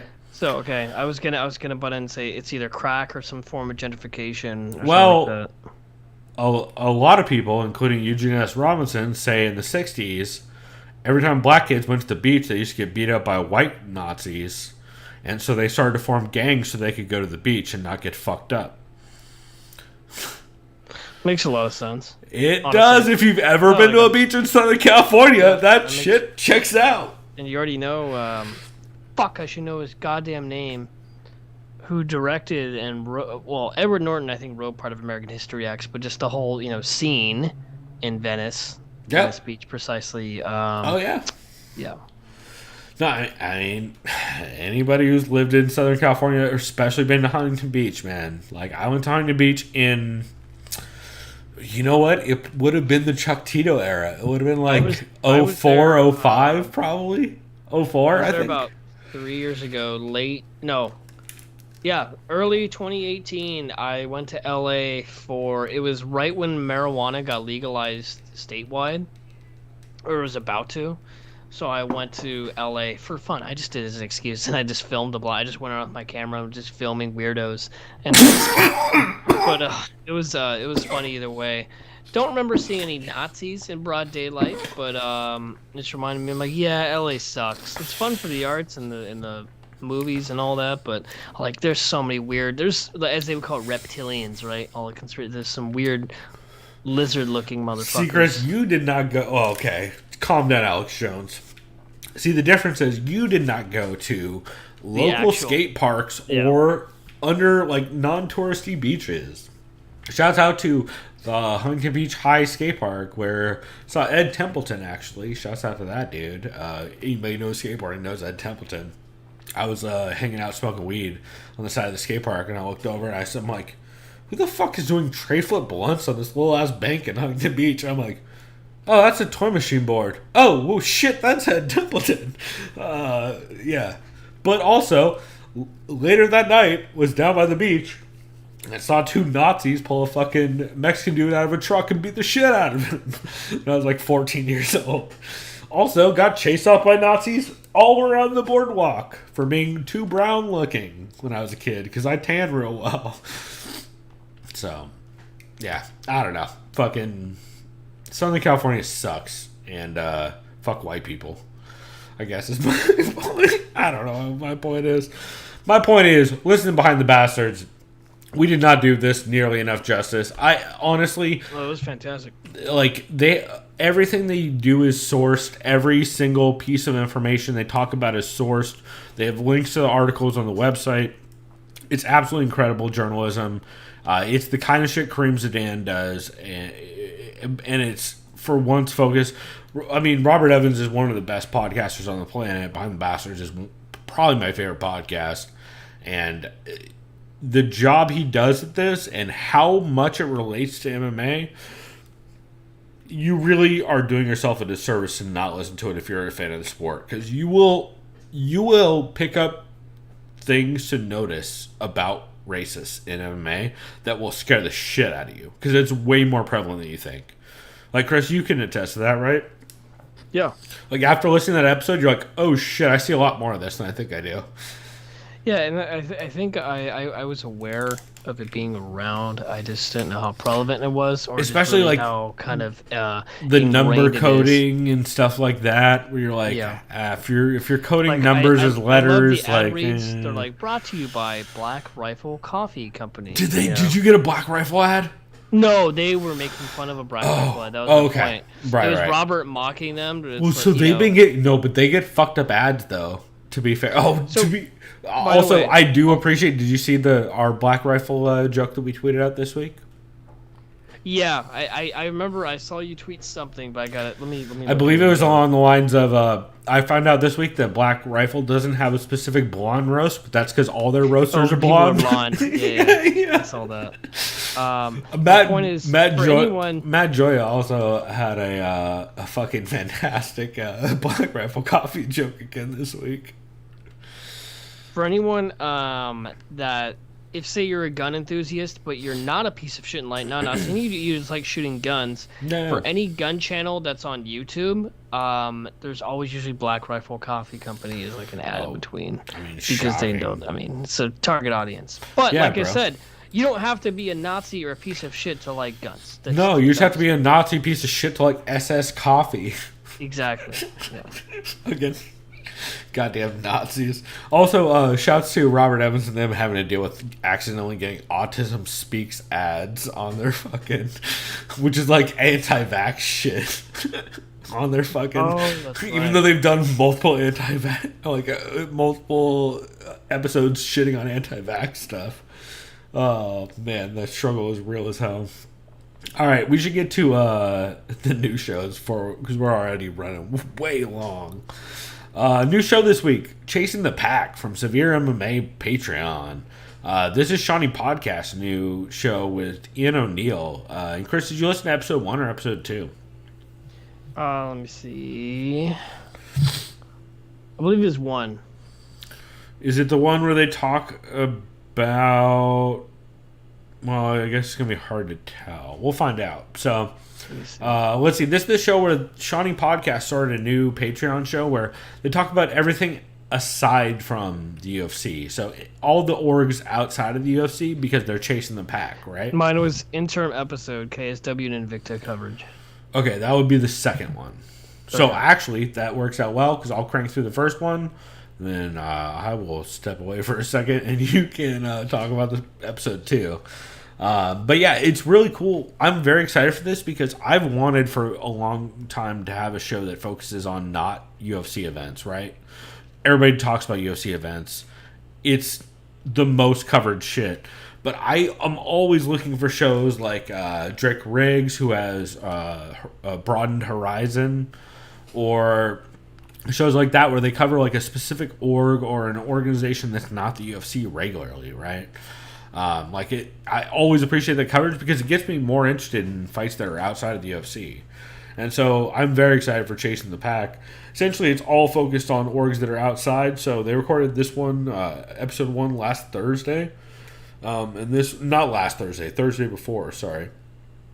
Because we're catching up on 2 weeks. So they previewed a lot of the Cage Warriors trilogy that happened last weekend, which I still need to catch up on. That I'm pretty excited about. I will probably talk about Sean Sheehan, and I think Jake sat in for the recap on that. I'm not positive, though. But I'm excited to catch that. But let's see. They talk about some Cage Warriors up-and-comers to keep an eye on. They talk about some of the big events Bellator have lined up with their comeback. They talk about Brave Fight Championships March cards, which are coming up.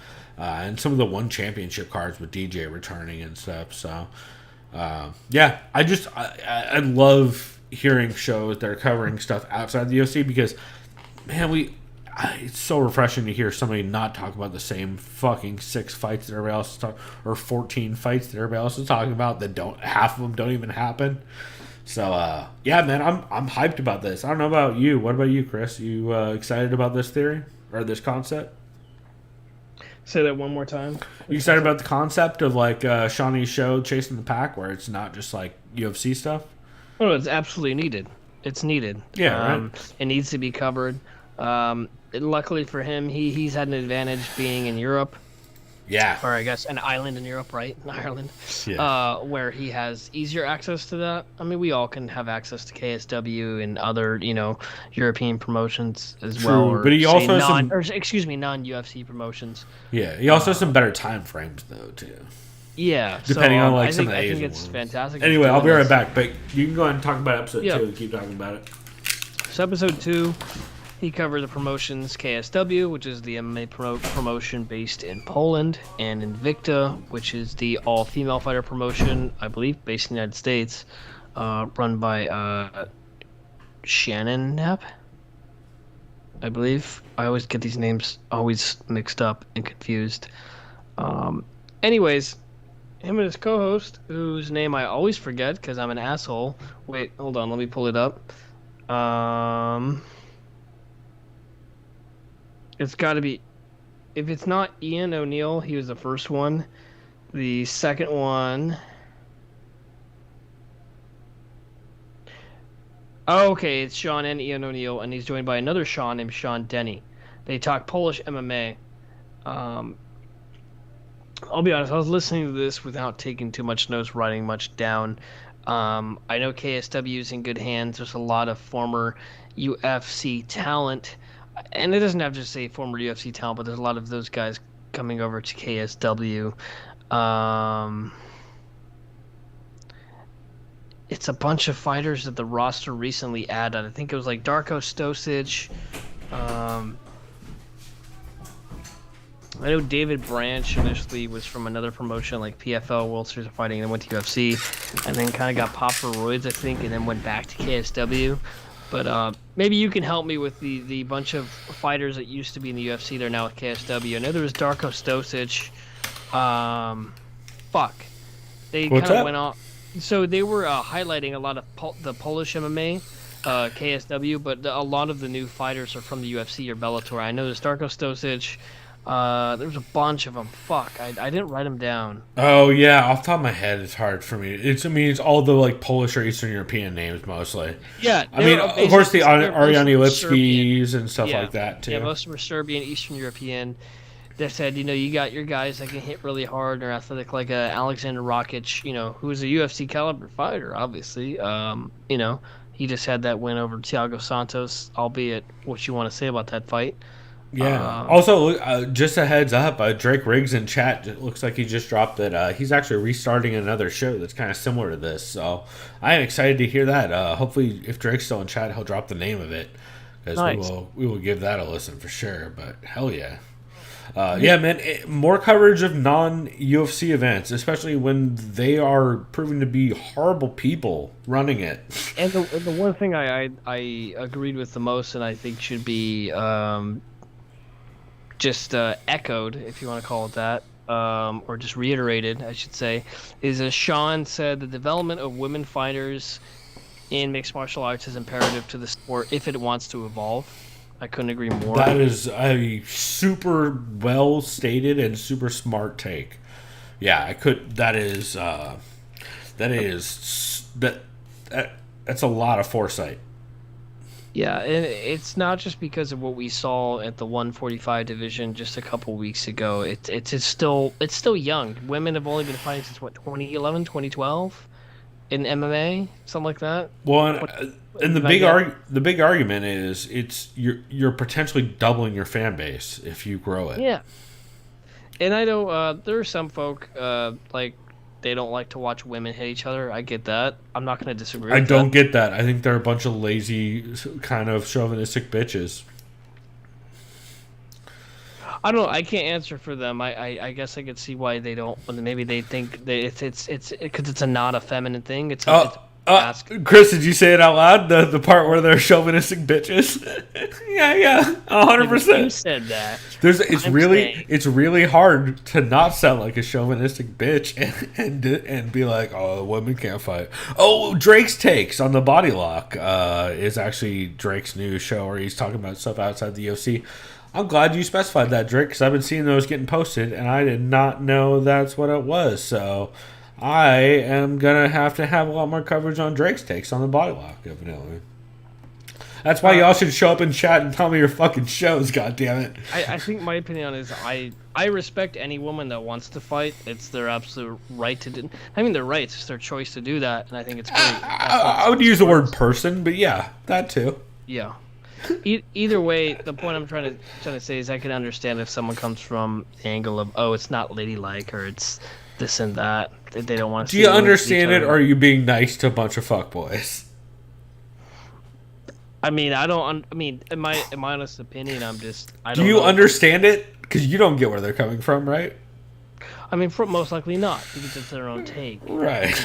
But guess. My assumption would just be like they don't want to see women hitting each other.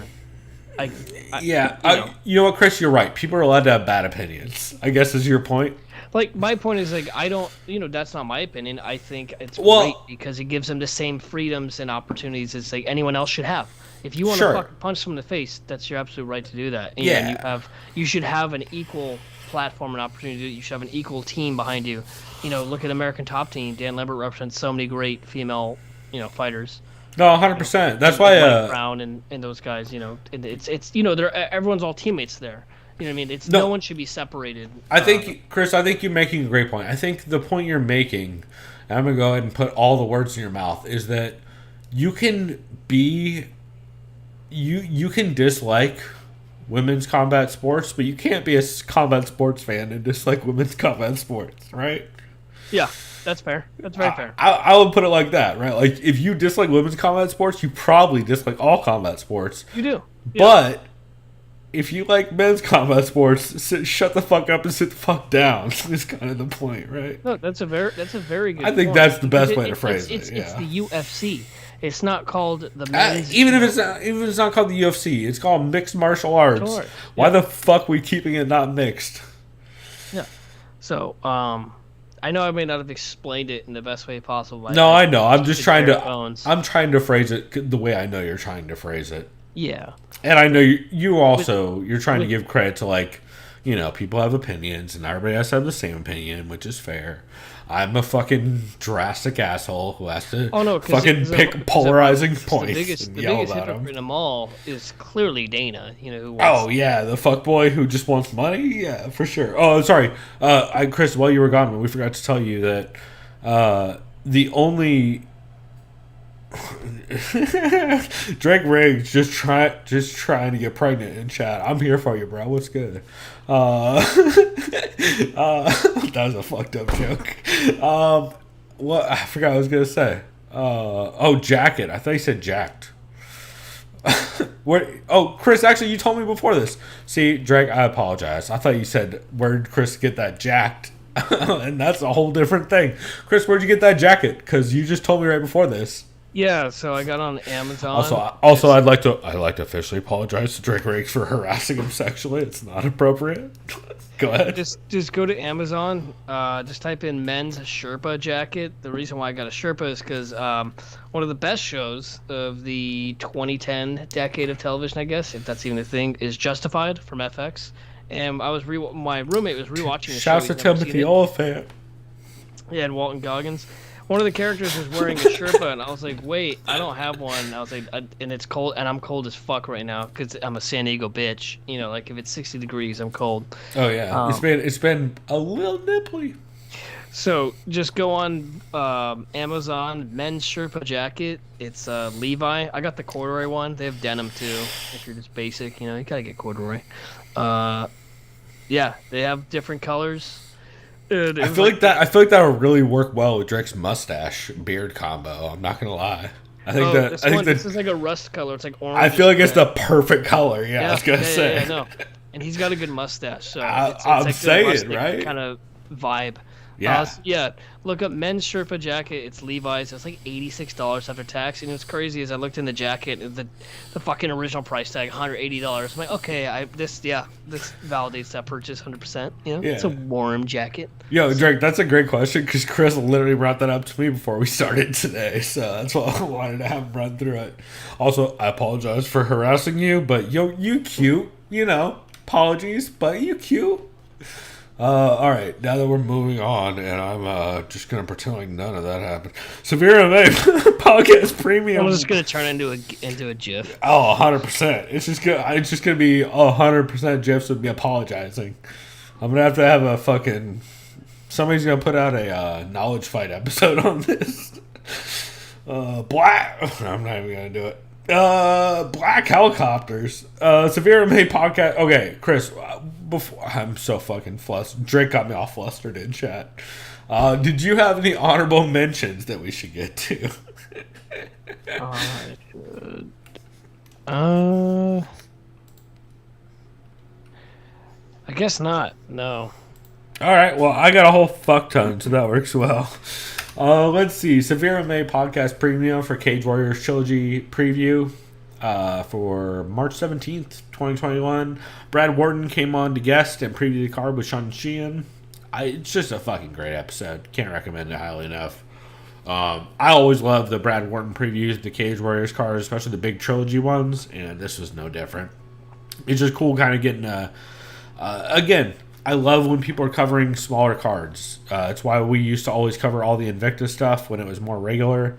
And it's why I kind of want to cover more Bellator and Invicta stuff here going forward. Because honestly, they're ran by less shitty people. And that's starting to kind of wear on me. The Fight Site. They put out an episode on their Patreon called The Most Impressive Things You've Seen in Combat Sports. And first off, I should say, you should please, to help me alone, go subscribe to the Fight Site's Patreon. Because when they get to, I forget what round number, it's whatever round number they're near on their Patreon, they are going to put out a, what is that? It's like a top Oh, I should have written this down. I thought I was going to remember it, and that is a classic mistake that I do every motherfucking week. This is the Fernando Praches moment of the week where I think I'm going to remember something, and I go to say it out loud, and then I have zero memory of it. Fuck. I literally talked to Fernando about this not that long ago. Fuck. And I tweet too much, so it's very hard to find what else I actually tweet. I don't know. Kareem Zidane wrote a thing about Dennis Nitkin, who you should probably look at. Anyway, I forget what it is. But the Fight Side dudes are doing a something cool when they get to a round number Patreon. You know what? You should just listen to the Fight Site, the most impressive things you've ever seen in combat sports, and they'll tell you on the intro. I'm pretty positive. But it's a cool episode. Essentially, they went through with like a panel of some of their members and just asked like what combat sports things stood out to them the most. I'm not going to rattle them all off because I think it's worth listening to. But the first two that I heard was Ed Gallo suggests Jordan Burroughs just for his career accomplishments as a whole. Which, like, fuck, man. When he starts going through it, you're like, oh my god. Because again, I'm not all that well versed in wrestling, especially collegiate wrestling, especially modern collegiate wrestling. Like, I paid attention a little bit when I was in high school because some of my buddies did, but because they were wrestling at the time. But I don't follow it regularly, so it's cool. It's cool to hear Ed talk about that, and also Ed recently this week. Just did live stream or commentaries for the NCAA wrestling finals. So if you guys are at all interested in amateur wrestling, you should 100% subscribe to the Fight Site and watch Ed Gallo's like hours and hours of content he did commentating NCAA wrestling matches at the tournaments, because it's going to be a fucking blast. And that's one of my big things I'm excited for this week.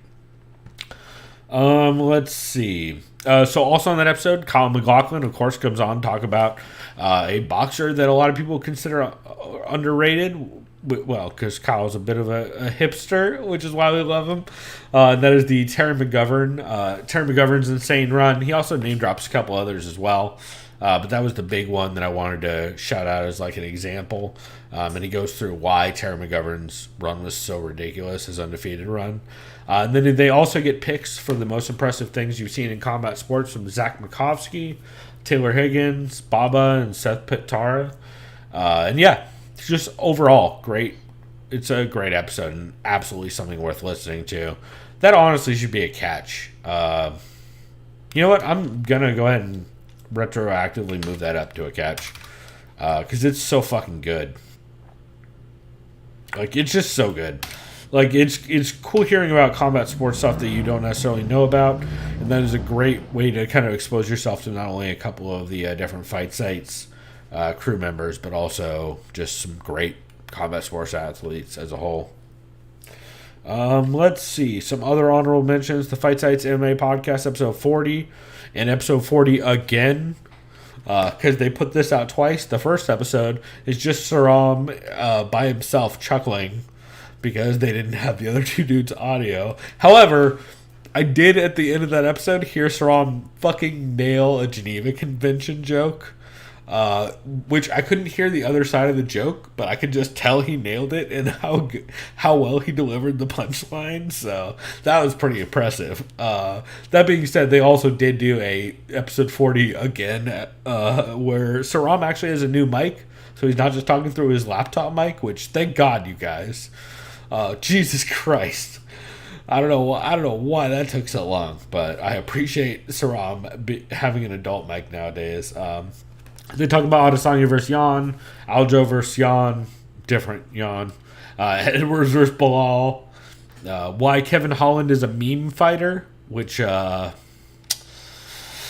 man, this was ahead of last weekend's fight, and Ed Gallo called Kevin Holland a meme fighter because he only wins fights in like super memey, weird ways, and you can't consistently do that over time. Which is why I think I'm pretty sure I tweeted out like, Ed Gallo constantly making reads that people don't like but are super accurate, because that's kind of how that played out. Only other ones are Wrestling for MMA episode 29 with Ed Gallo was really good. He talks a lot about Aljo versus Jan. MMA Vivisection for UFC Vegas 22 we talked about already. Heavy Hands episode 359 was really solid. Shouts to Hector the Cat. And the Patreon bonus for UFC 259 was solid as well. CME live chat for March 10th, 2021, where they talk about what they do with their hands when they say that I'm doing this with my hands. Let's see, real quick on Mike Swick, episode 121 with Angie Hill was solid, and the Common Event Patreon for the Patreon Power Hour for March 17th, 2021 was solid as well. Yeah, I still can't believe they let Julia Stolyarenko weigh in twice after fainting the first time. And guess what she did the second time, Chris? What's that? She fainted. Oh no, yeah. Yeah, 100%. And then they just dragged her. They just grabbed her. 100% try and lift a fucking fainted person. That's what you do. I knew when I had friends with skating concussions when I was 12 not to pick them up, you dumb fucks. Like, what the fuck? Anyway, well, on that note, you guys heard the awesome Behind the Bastards clip in the first segment, although I might loop it for a little bit here on the break, because this next clip we also have is pretty short, and it is the CME live chat where Chad Dundas lets you know what the UFC thinks of you. And honestly, he ain't wrong. So, we were going to take a quick break, and then we're going to come back and talk about a card Chris didn't see. So, we'll be right back.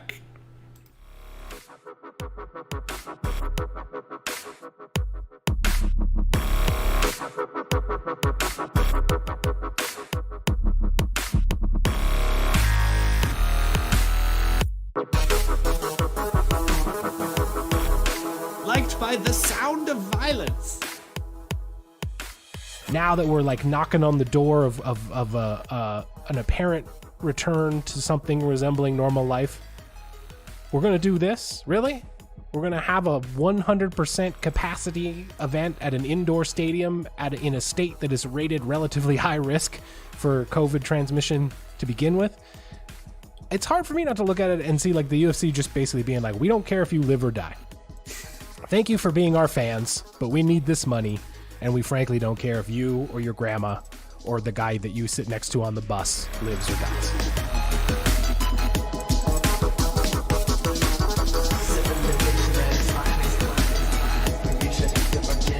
Are you excited about it all?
Liked by the sound of violence.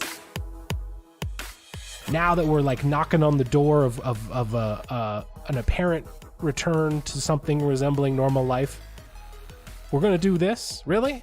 We're gonna have a 100% capacity event at an indoor stadium in a state that is rated relatively high risk for COVID transmission to begin with? It's hard for me not to look at it and see like the UFC just basically being like, we don't care if you live or die.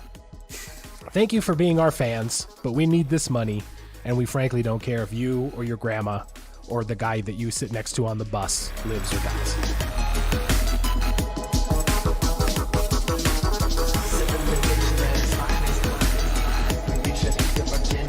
Are you excited about it all?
Liked by the sound of violence.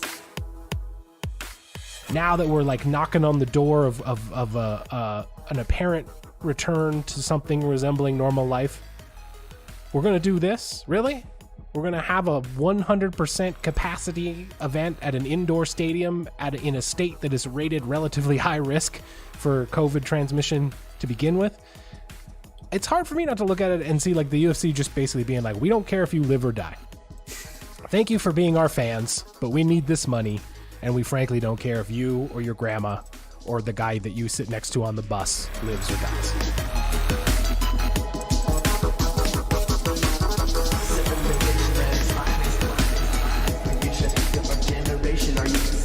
about it all.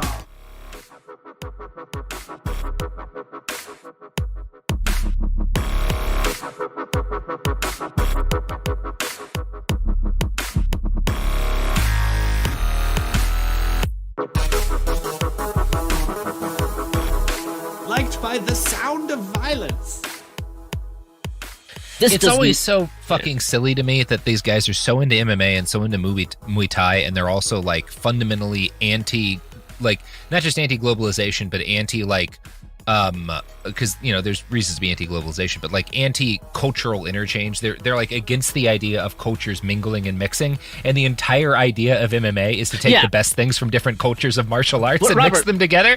It's like multiculturalism in a sport. Yeah. What does the first word of MMA stand for? Mixed.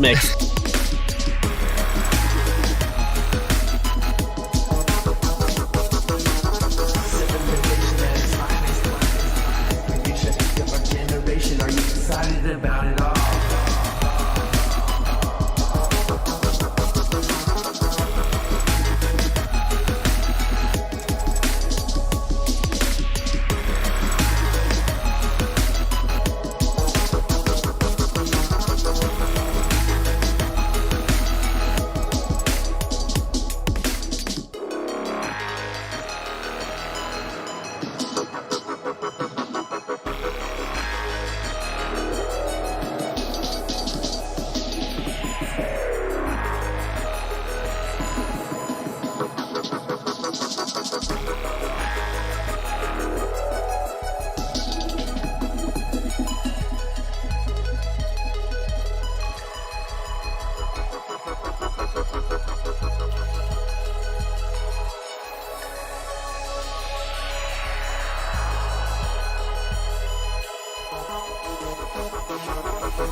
Liked by the sound of violence.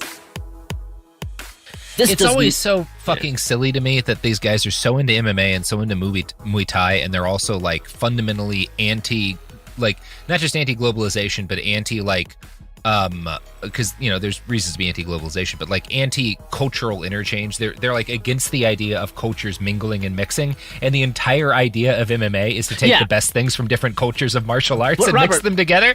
It's like multiculturalism in a sport. Yeah. What does the first word of MMA stand for?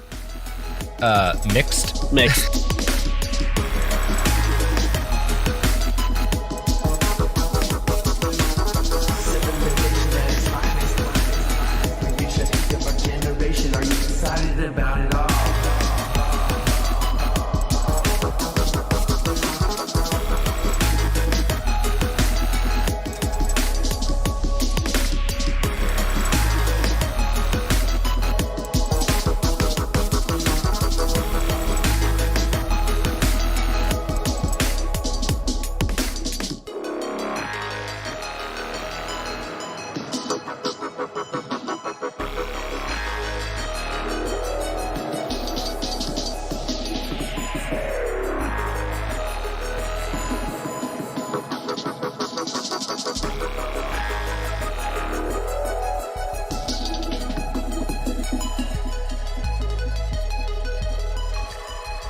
by the sound of violence.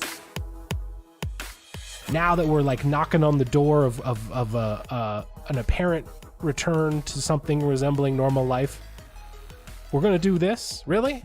We're gonna have a 100% capacity event at an indoor stadium in a state that is rated relatively high risk for COVID transmission to begin with? It's hard for me not to look at it and see like the UFC just basically being like, we don't care if you live or die. Thank you for being our fans, but we need this money, and we frankly don't care if you or your grandma or the guy that you sit next to on the bus lives or dies.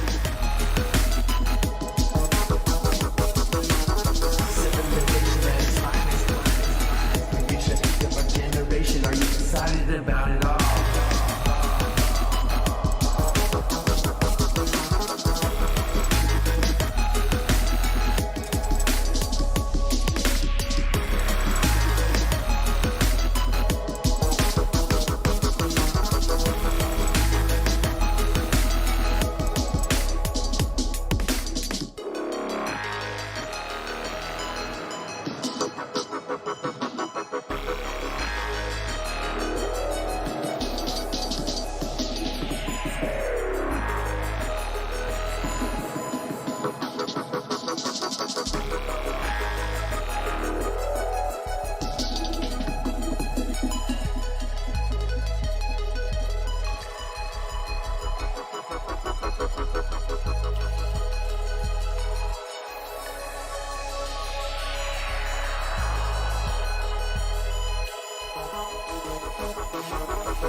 Liked by the sound of violence.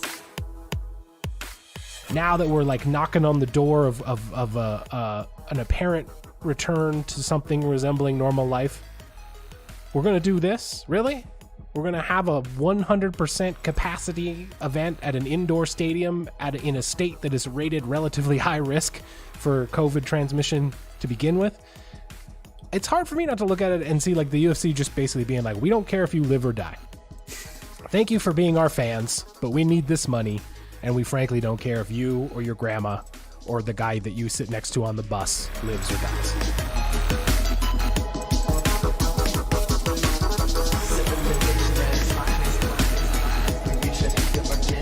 Are you excited about it all?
Now that we're like knocking on the door of an apparent return to something resembling normal life, we're gonna do this? Really? We're gonna have a 100% capacity event at an indoor stadium in a state that is rated relatively high risk for COVID transmission to begin with?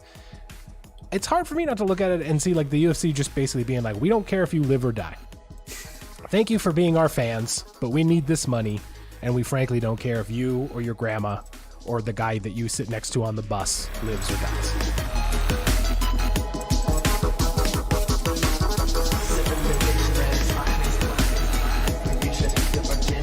Are you excited about it all?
Liked by the sound of violence.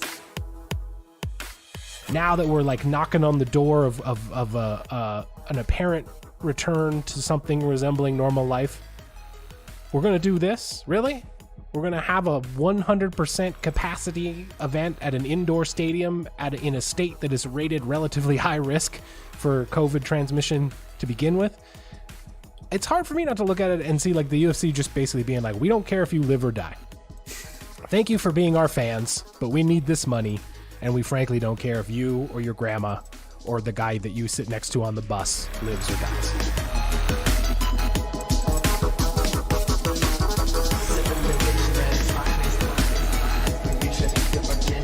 Are you excited about it all?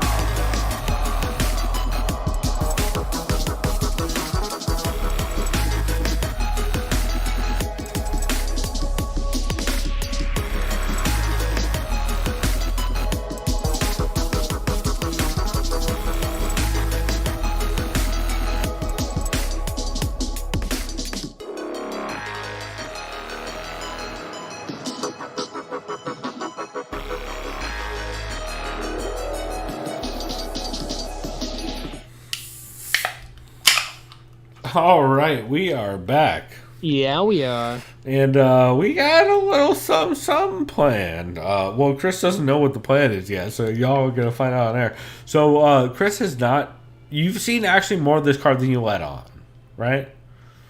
So, if I'm completely honest, I've seen 1, 2, 3, 4. But not the entire fight. But I bet it's a lot of the important parts of a lot of those, so... Yes, the finishes. I've seen the 4 endings. Yeah. So what I'm gonna do, my plan is I've been drinking. I have these, of course, the Cutwater Mai Tais, the Tiki Rum Mai I Tais. forgot you were playing with fire early. Holy fuck! Well, That thing's bro, like 14%. it is a little dangerous, but I am. If I can open this fucking container.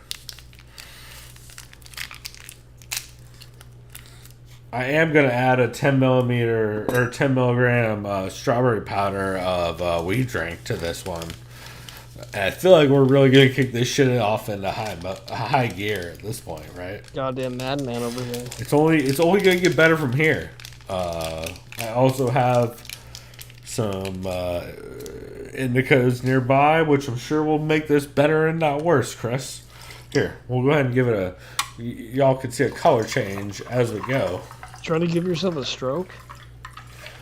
No, you act like weed and booze is not 100% best friend. But it's like, and I know 10 milligrams ain't shit, but I feel like when you go hard, you go hard. So I always anticipate it's way more than you say it is.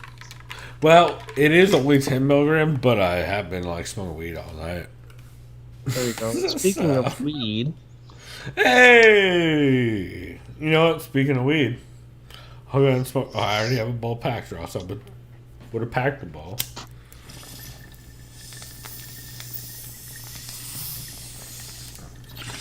Alright, now that we have officially shown how bad of a recap this is going to be for the second segment,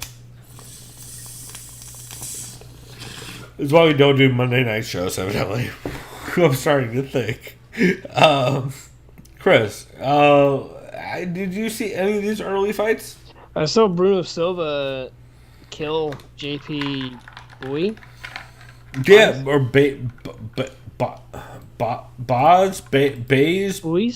Bice? I feel like they kept calling him like Baze during the entire. I would call it fucking Buis. Buis, like hanging with the boys. I don't know, Buis. Sure. I mean, I don't know. This entire fight was basically the cross counter, right? Yeah, that was nasty. Yeah, Bruno Silva, I remember, is part of Henry Cejudo's camp with the Eric Albarserine, Captain America's. I don't know what he calls himself. He's a fucking goober. Great coach. Yeah, Baracin. Yeah. Really good coach. Fucking weirdo, but hey, man. He's the most. He's an amazing coach. Yeah, I mean, if he didn't make his fighters do the most annoying shit, I would be a way bigger fan of his. Yeah, he actually needs to give Paulo Costa some advice about He's like just shutting the fuck up. No, yeah, right, dude. He's the reason why Paulo Costa says a lot of dumb shit. It's the reason why Henry says all the dumb shit. Well, you saw the JRE episodes. He is that. Oh no, yeah, he's the Ali of that he's team. The moron. My point is, if you've seen Henry when he's not in his shitty character, he's actually a decent, fucking listenable person. Well, that's what I'm saying. Is like he's literally the Ali of that group, where like he just puts bad reads into people's heads and says it's gonna sell. Where it's like, hey, Paul, this is how he talks. Hey, Paul, brother, why don't you just say you're drunk, man? You're drinking wine. That's fine. All right. Keep talking dumb shit. Yeah, let me wear. Are you sure I should say this? Oh wait, I'm dumb as a rock. Well, to be fair, Paulo Costa, not a great judge of character to begin with, as seen by his Bolsonaro shit. Yeah, exactly. Because fucking Jesus Christ. He's probably anti-vax. Probably. Dude.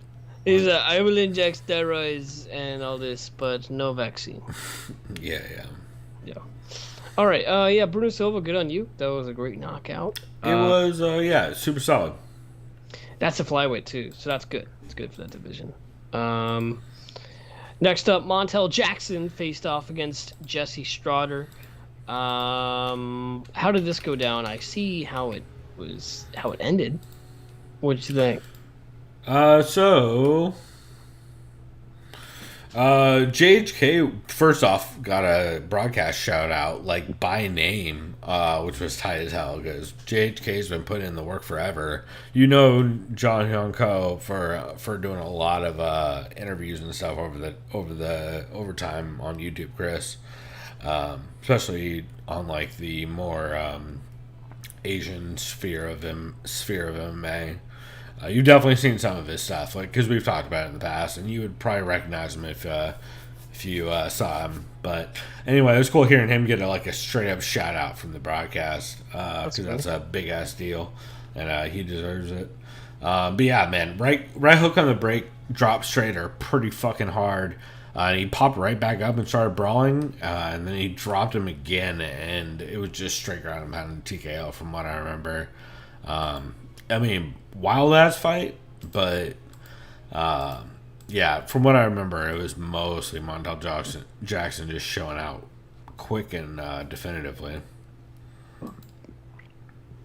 Nice. And like I said, I'll go ahead and go back and rewatch this card. And by the way, quick shout out to Dana White for... Nah, don't shout out Dana. Oh, sorry. You didn't refer to him. You can only shout him out if you're going to refer to him in his full name. It's Dana. I don't give a shit about the coronavirus White. Okay, I'll call him... Nope, that's the only name, Chris.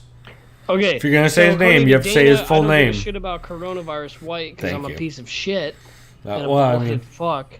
Sure, if you want, you can tag it if you want, but yeah, we have to say at least his full name. Face, as they call it on RMMA, right? Tomato face. I mean, I feel like if Eugenius Robinson is going to the length of calling him the bald one, I feel like if we are going to actually use his name, then we should call him his full name, Dana. I don't give a shit about coronavirus White. Dana, I don't give a shit about coronavirus White. I wish I was Lex Luthor, Dana White. Yeah. Yeah, that piece of shit. Anyways, he doesn't give a shit about a lot of important things. Also, you didn't even hear our clip on the break, did you? The co-main event clip? No. It was. Did you hear Chad Dundas? Excuse me. Did you hear Chad Dundas on the live chat this week? Probably. Can you remind me? He specifically said, if you essentially the UFC is saying we don't care if you live or die. Oh yeah. Oh no, I listened to that. Yeah. That's our clip for this. That's our clip for the break. You missed that one, but yeah, 100%. They don't care if anybody lives or dies. What was I getting at? Trevin Giles, he fought Roman Dolidze. I did not see this. Looks like he's a Georgian fighter. Yep. I mean, Dolidze's letting the leg kicks early. Pretty wild exchanges as Giles started pressure. Dolidze was countering the clinch work on the cage. Giles started laying some bigger bombs, like when he entered the throw, but Giles got clipped and went for a takedown, and then from there, Dolidze, I believe, roll for a heel hook, which is like close, but not that close. It's the classic, commentators yelling way ahead of time. Yeah. If I remember right, it's Dolidze got back up, put him on the cage, and then Giles rolled out for a knee bar in the second. And a lot of Dolidze working the wrestling in the third, and then big shots. Like, it was super back and forth, but definitely a brawl. Nice. Then we had Grant Dawson fight the scrappy veteran Leonardo Santos. This is a men's lightweight bout. I did see this, actually, because Laura Sanko, I don't know if she trains with him or is personal friends with him, but she was... Grant Dawson, I think, is out of Factory X, right? Okay. I want to say he's out of all I knew is Factory X with Laura Sanko and Megan Anderson or whatever. Okay. Yeah, in Kansas City with James Krause as the head coach or one of... Okay. So that makes sense, but I saw on her social media she was shouting him out pretty good and saying congratulations on the win, and I saw the finish, and that dude, man, the ref could have stepped in maybe, but it wasn't a terrible stoppage. It was violent. I mean, to be fair, that fight was fun for as long as it lasted. Like, there was a couple cool things that happened. Like, I think a lot of why he was so successful is because of the open stance matchup. Yeah, because Santos was immediately throwing high kicks early, and Dawson was just reaching for singles. And he was getting kind of desperate. And then he went for, who was it? Yeah, that's right. Dawson went for that big high crotch shakedown against Cage. Santos popped up. Dawson's already lit up. Dawson clinched, and then on the break in the scramble, he tried to take the back. Then Dawson just fucking landed bombs with the what was it? It's the leg reap, right? He was like in stack guard trying to grab the leg reap, and he got pounded out with hammer fists. I believe so, yeah. It was like right at the end of the third round too. I think it was like literally 4:59 if I remember. Yeah, right. that's what it says here on Tapology. Yeah, it was fucking wild. Like it was a classic. Like, don't go for a goddamn leg lock at the end of the last round when you're tired and just get murdered in the face. Because he went 2-on-1 and just died. But wild ass fight, and I don't know that he would have won that fight if he wouldn't have gotten the finish at the very last second. So wild as shit, dude, for sure. And I'll let you cover the next one. It was Macy Chasson, absolutely obliterated Marion Renault. She just kind of looked like she was just standing still, taking shots. Yeah, I mean, one thing I didn't know. I knew Macy had surgery. I didn't know it was fucking heart surgery since her last fight. That's insane. Since her last fight, that's fucking insane. A lot better use of feints and footwork, which is something that Macy's a little plotting in her last fight, which is why she had so much trouble with oh god, the elbow queen.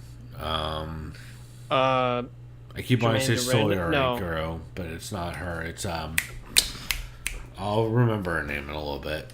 It's the elbow queen, though. Fuck, that's gonna bother me. Let me just Google her. Yeah, I can't remember. Lena Landsberg. Oh, yeah. 100%. Yeah, Lena Landsberg. But she had trouble against Lena Landsberg, but looked really good in her last fight. Or wait, was that her last fight?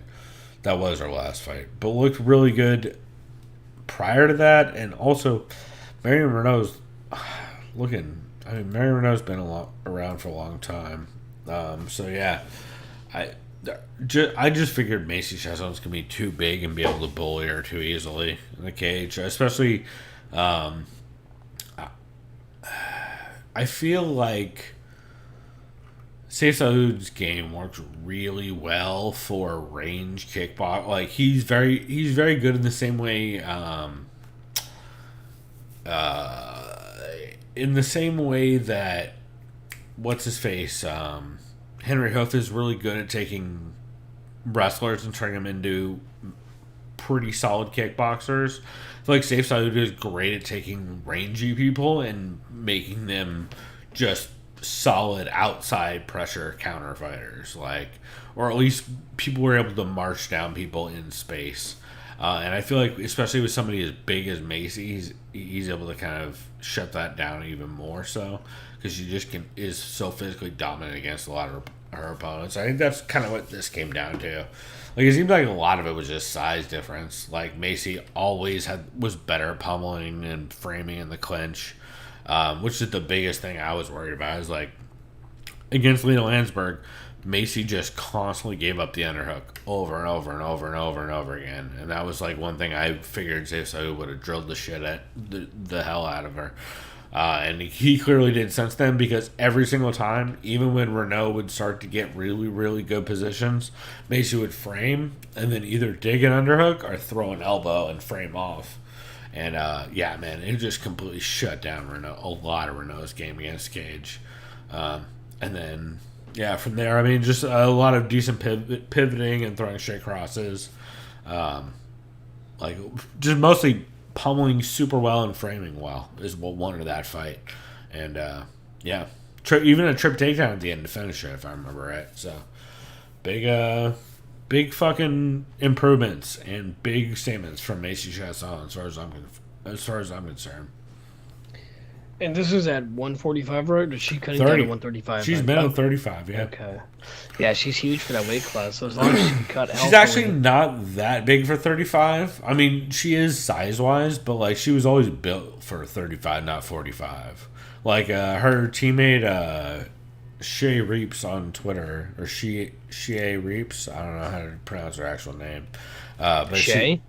I think it's Shay Reeps, but I don't know how to actually say it out loud because I've only ever read it. But anyway, first off, she's dope as hell.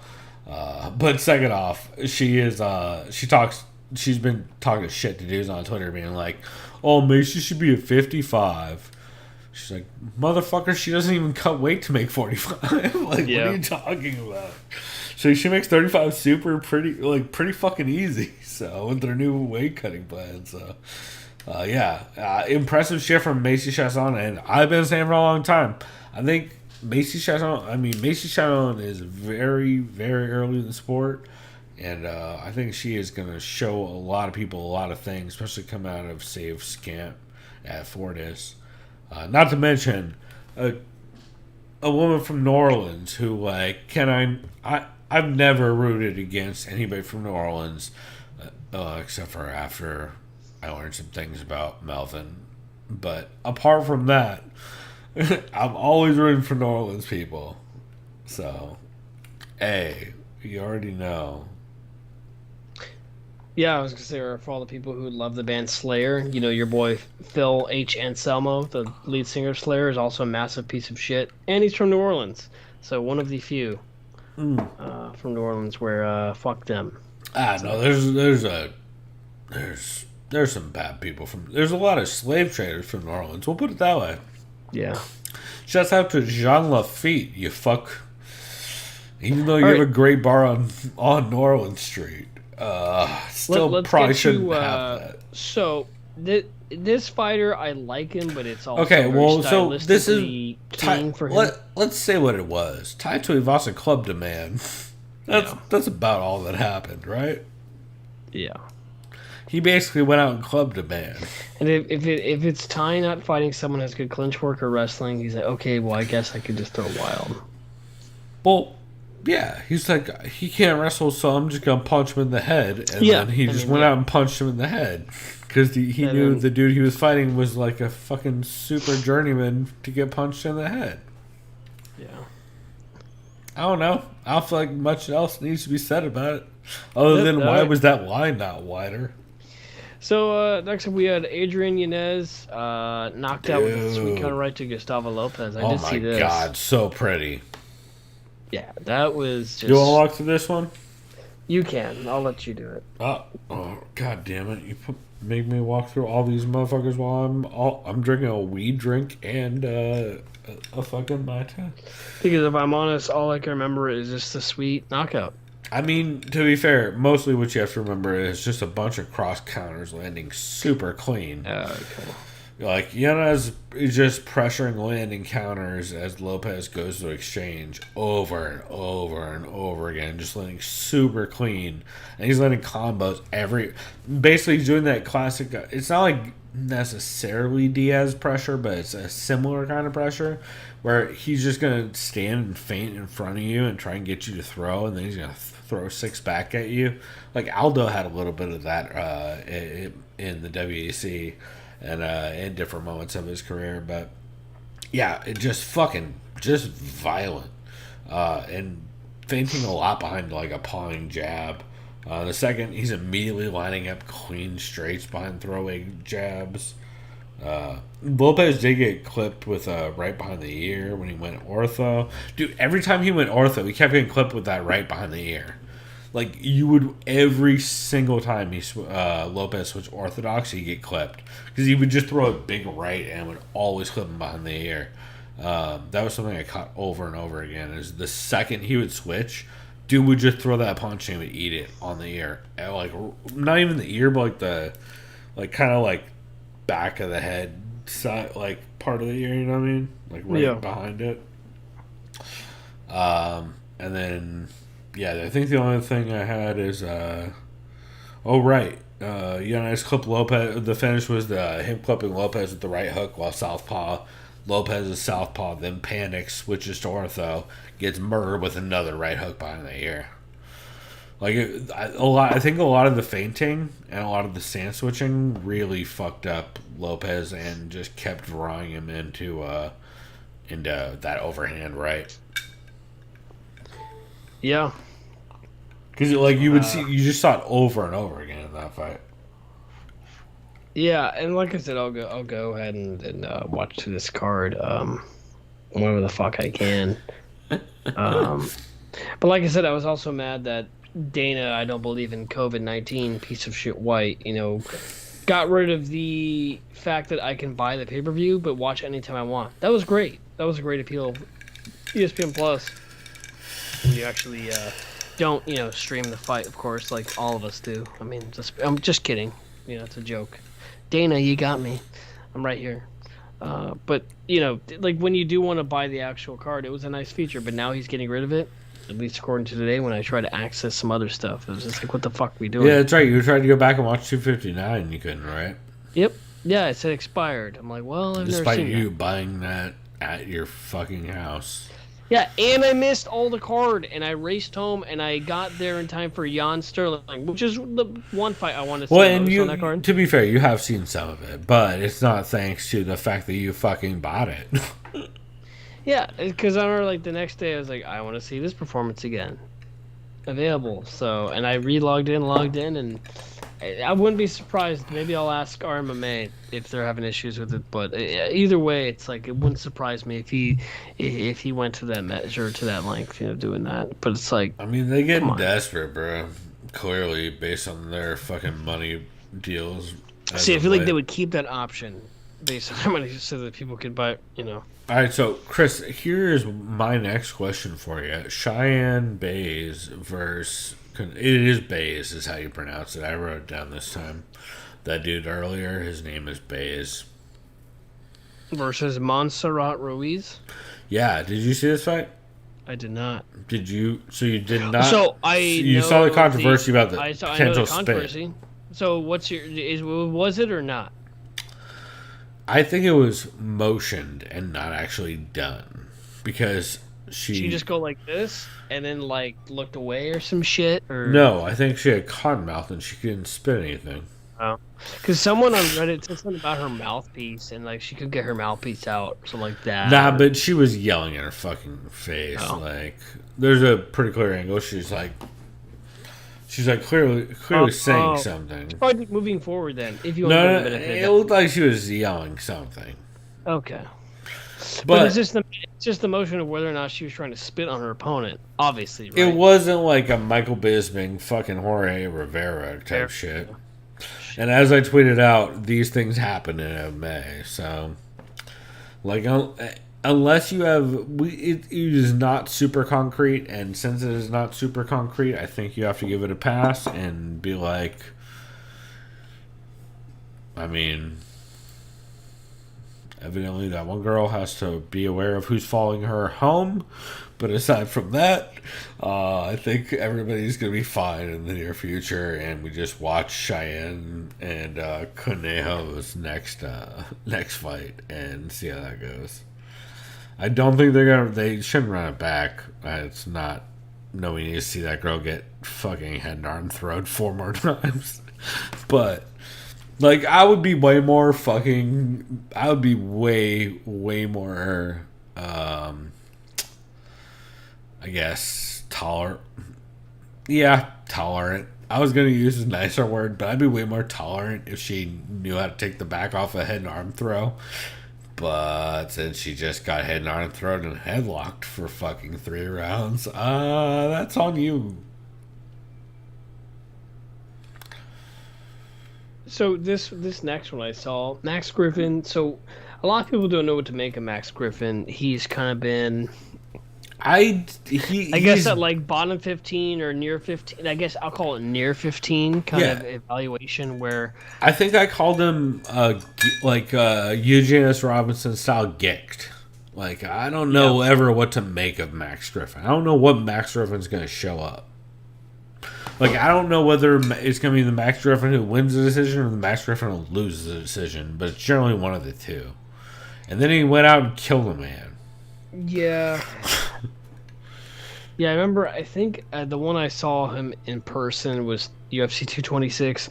I think he fought Jakar Close because I remember on that same card it was Mike Perry going up to, or Paul Felder going up to 170 to fight Mike Perry. Remember he broke his arm, but Paul Felder's a badass motherfucker and still fought him. But I do remember that Max Griffin style though. He just kind of keeps away, throws a couple teeps, maybe kind of like feints and throws. Well, he had a big run of decisions from like the Alessio Santos fight up through the Oliveira fight, and then he's got back-to-back finishes now. One is via injury, but it was still from. Is he at a big camp? I can't remember. I think he is with MMA Pretty sure he's Gold, but I'm not positive. okay. Up in Sacramento, but that's like Tapology news, so that might be hashtag fake news. Jesus. Fake news media. The MLM. I don't know if it was Max Griffin's UFC debut, but I think it was at least his second or third fight in the UFC. He had to fight Colby Covington. I do remember he just got fucked the entire time and just ground and pound from top mount. It was like forever ago. But that was forever ago. But I remember it was like a stat where it's like, yeah, oh, 2016. That was Diaz McGregor too. Yeah, I think it was like his UFC debut. Or yeah, it was like Diaz McGregor. Fuck having to fight Colby Covington your debut unless you're already a good wrestler. Good luck. Yeah, that's a terrible debut. Yeah. I know there was one fighter I know RMMA talked about where his first two fights ever professionally were like Rampage and Chuck Liddell. Oh, Jesus. And of course he just went 0-2. He's like, all right, I'm done. Yeah, well, it depends on the year, but good God, man. Yeah. No, I remember that. That's some California matchmaking. His first two professional fights were legitimately Rampage and Chuck Liddell. 100%. How does that happen? Dude, I know. I can tell you how it happens. It happens in Gladiator Challenge, probably, in California in like the early fucking days. That or King of the Cage, one of the two. But I guarantee it was one of those too. And it was probably Gladiator Challenge, and that dude probably got fucked up because John Hackelman worked the event as a promoter also. How about that? Yeah. Well, I'll let you talk about how about that main event. I mean, you saw it, right? Most of it. It was. I swear, Kevin. You saw enough of it. He just tried to pull guard, and he's like, "I'm not going to do anything," and he's like talking to Habib, or I don't know, dude. It was so confusing. Yeah, I mean, yeah. I mean, the fact that he slipped. Do you think he hurt his brand or stock or what he's trying to build? I don't think it matters either way. I don't think it matters because he's Kevin Holland, and like he's very much he's looking to be in the Diaz brand, and he is nailing it so far. Yeah, it's basically Diaz where he's like, well, I know I'm not good enough to win the title. But no, it's not even that. It's just like this is dude, it's an anxiety thing. I'm telling you, he can't help. He would feel, as a dude with the mouthy kind of anxiety that he has, he would feel so much more comfortable being quiet in a cage than he does talking. Okay, that makes sense. Because that's spoiler alert. Part of why I have a podcast, # Team Spectrum, is because I can't shut my fucking mouth. Chris can attest to this. I just kind of run my mouth a lot. It's kind of so if I can focus it on a topic, then it helps me kind of dial in my fucking crazy. I'm in that same fucking boat too, because there's a lot of things I don't shut the fuck up about. Well, a lot of sports stuff. So. But and like it's very much like it's a release for me. I think very much in the same way it would be for a Kevin Holland to talk in a cage. Like he seems like he would be uncomfortable. He seems like he would be very uncomfortable if he wasn't allowed to. Same with Nick Diaz, right? Or Nate Diaz. Like when they can't talk. You see Nick, he could barely fucking talk in a regular interview. I mean, granted, he's taking that's a head trauma issue. That's a different thing. Yeah, it's sad. I think even Nate. He's getting there. They're both real slurry. I don't want to see Nate this fight again. I think that dude's kind of done. Well, he's been done. He had his prime. Had his prime. We watched the fights I wanted to see them have. It's. When people start getting that slurry, so let's get to what's important real quick. 185, Derek Brunson. I know some folks might call him some sort of gatekeeper, and he's kind of like that middle of the bottom 5 6 through 10. To be kinda fair, ranking. his last couple performances have been so fucking impressive, though. They're just so by the books, not his former character like type of shit. You know what I mean? Because like I expect, much like with Jan Blachowicz, I expected Jan Blachowicz to just panic and sprint into a fucking cross. Derek Brunson, I expected to panic and freak out and try and like panic wrestle Kevin Holland too early, which he really didn't do. He kind of just waited Kevin Holland out and then just wrestled him when Kevin Holland fucked up, which like is partly on Kevin Holland, but still very like composed and impressive compared to some previous Derek Brunson performances we've seen. Yeah, and as I tried to say, I think Derek Brunson almost is going to call out the loser of Darren Till, Marvin Vettori. Could you see that? Kind of like in that area. I don't hate, like, he'll probably call it the winner. Because the winner of Darren Till Vettori is probably, or do you think, say Vettori beats Till, whether it's knockout, whatever, do you think even Adesanya entertains that? If it's Till, maybe. If it's Vettori, I think I'll make it. Oh no, for if it's Brunson. Till, 100% they're getting that fight. Yeah, but if it's, 100%. but that's just Vettori, because, though, but that's even just if 'cause he can Vettori sell knocks him it. out in the first round, which who knows? He I don't won't. fucking. He won't. But in our opinion, or my opinion at least, No, so. yeah, well, it would be the worst game plan ever for Vettori to try and knock Till out in the first round. That's Yeah. a terrible game plan. Maybe it happens, but that's a bad game plan. Yeah, no, I mean, I don't know. I think Brunson, like, it's really hard to make that Izzy fight again with Brunson. That's just a hard sell. Yeah. Like, he definitely needs at least one win, if not I two. forget though too. Whitaker is fighting Gastelum now. See, that's not a bad poll if you want to try. The other thing I've heard people ask. That should fight Adesanya. It doesn't matter that Adesanya already knocked the fuck out of Whitaker and he already beat Gastelum. The At least other, it fight soundedly. yeah, the other fight I've heard people asking for is Brunson versus Cannonier. Ooh. But like, I don't know. I don't feel like that does anything with Derek Brunson. I feel like that's exactly the kind of fight he would not want to take. Yeah. Because like, if I was Cannonier, I'd want that fight all day. But if I was Derek Brunson, I would not want anywhere near that I fight. know. I wouldn't either. Like, it's just too There's risky some for interesting no questions at gain. 185 right now. Sorry. I said there's some interesting questions at 185 right now, especially since Romero's gone.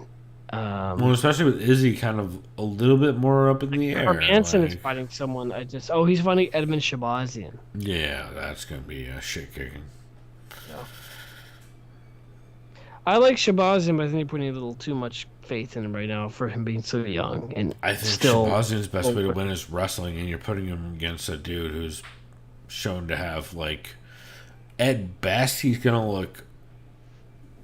I don't know. No, maybe not. Maybe he'll. I don't know. Jack Hermanson can be very fucking opponent dependent, so Yeah.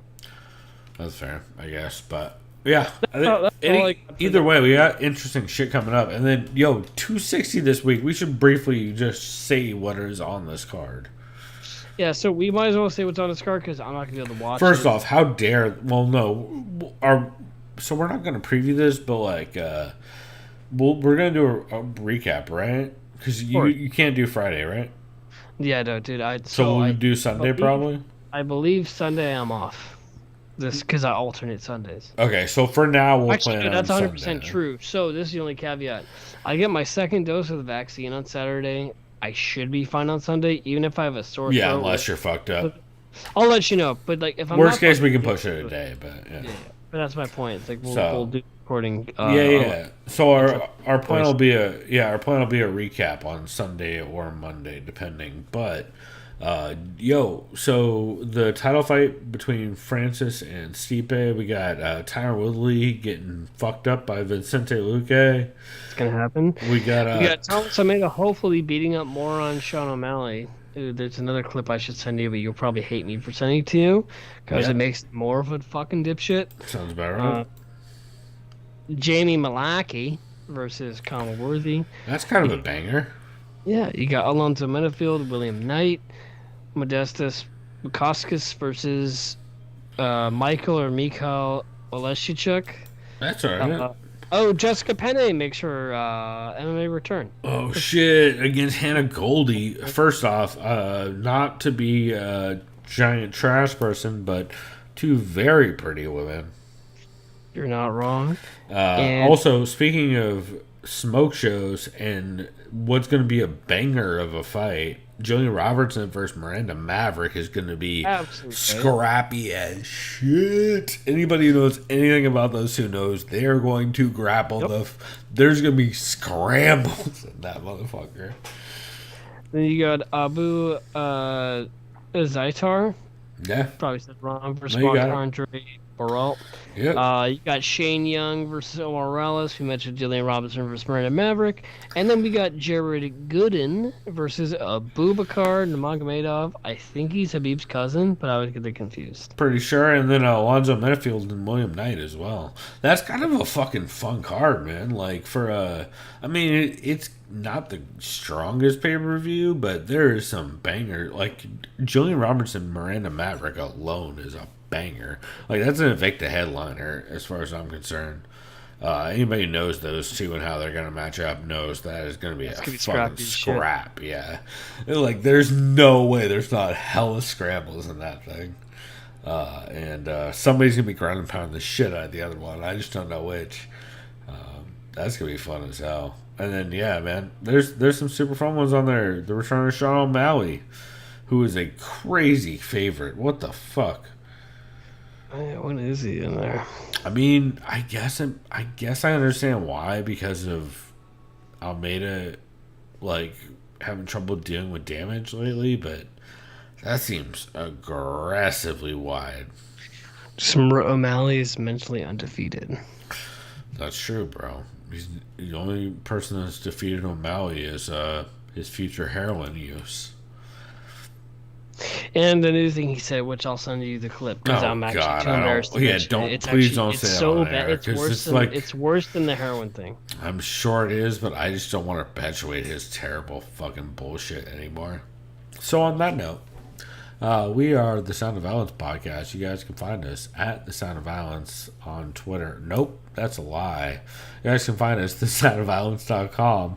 Find us at TSOV Pod on Twitter. I guess you can find me at the Pulver on Twitter. You can find Chris at Chris at Chris Badaffer. Yeah, we got all our graphics up on screen, I believe. Yeah, I don't know. We love hanging out with y'all. This has definitely been a wild one. I'm not gonna say this weed and Mai Tai drink didn't fuck me up during the second part of this show. I had a good time though. Totally understandable though. Either way, I'm pretty also high myself. I mean, I'm not mixing it with the Mai Tai though. That's another level of danger that I cannot get to because I'm a lightweight. That's why they call me Will Robinson, bro. God damn it! Is that a fucking Lost in Space? I have no idea what that reference is from. I just know it's a reference. That's what I say. Danger Will Robinson. Yeah, it is Lost in Space. You fucking nailed it. Season 1, episode 10, bro. See, I'm such a goddamn TV nerd. Yeah, By the way, I've been watching X-Files. Oh my god, that show's so good, dude. Well, I also watched Twin Peaks too.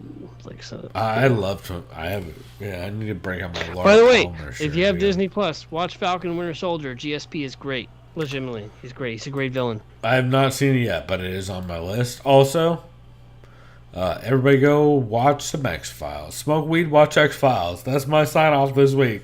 Chris, you got anything people should go do? Be a good human. Yeah, be a good human. Also, oh shit, I forgot. We always forget to do our honorable mentions. Knowledge or well-rounded? Yeah, well-rounded. What do you got for well-rounded? I got. No, we're at the end of the episode. No one's listening I mentioned anymore. Falcon Winter Soldier featuring GSP. Yeah, I think we went through a couple of them. Anthony Mackie and Sebastian Stan. If you've seen any Marvel stuff, specifically Captain America stuff, it's great.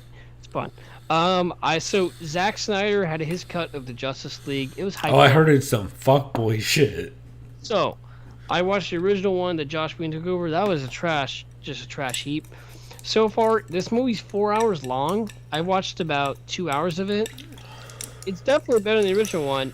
And I like it for what it is, but it's when he does the slow-mo stylized action stuff. It's a little over the top. Because it's all like opera kind of, It seems like bad Inception. Yeah, it's just too loud. So far, I like it. So far, I would just say I have enjoyed it about halfway through, if I'm honest. And I like his style of filming, but when it's too slow-mo-y, it's a little distracting. Because if you've seen 300 or Watchmen, there's parts of that work. And the only thing as far as superhero films, and DC is definitely more dark. They have that weird dark gray sepia kind of tone. It's like, what are we doing? The only thing that was a little kind of funny. Well, because their superheroes are real. No. They're gods trying to be human. They're rich and they're real. When Marvel is humans trying to cope with them having fucked up powers and lives. I don't know. That's right, true believers. What's up? I said that's right, true believers. Yeah, right. Excelsior. Yeah, the point is like Marvel and Disney, they've had like their Just some ball rats. They've had their established success, and then Disney and Warner Brothers, it's their fault that Warner Brothers is just a piece of shit and also very racist too. There's a lot of things behind the scenes too with Warner Brothers. It's pretty bad with the dude who plays Cyborg, but that's a whole nother reason why the Zack Snyder stuff went away. And Ben Affleck isn't Batman anymore because he was in rehab and they didn't want to go forward.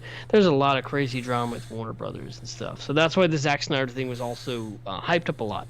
It's because it's like, well, this is the only version of the film you'll see, and you'll never see it again, kind of thing. So, watch that if you want. If you have 4 hours, get high as fuck, like I did, please. Definitely for any of our recommendations. Another get high shout as out. Fuck. Bill Burr was a presenter at the Grammy Awards, even though the Grammy Oh yeah. Speaking of things you should get high for. Yes, and Bill Burr was hilarious, of course. Yeah. I remember the first thing he said is, "Hey, did anyone else want to kill themselves in that piano solo, in between takes?" I was like, "Oh yeah, it's great." And then if you have PlayStation or PC, Fall Guys, which I have not played in the longest time, has a season 4 coming out. However, the good news is there's squads. There's team battles now. You can do 4v4v4v4v4. No shit. I know you played that with me and Kyle, and Mike Ramirez says he is down. Oh yeah, I'm down. Now we got 4. There it is. I'm gonna do that, so I am 100% down. We will make that shit pop off then.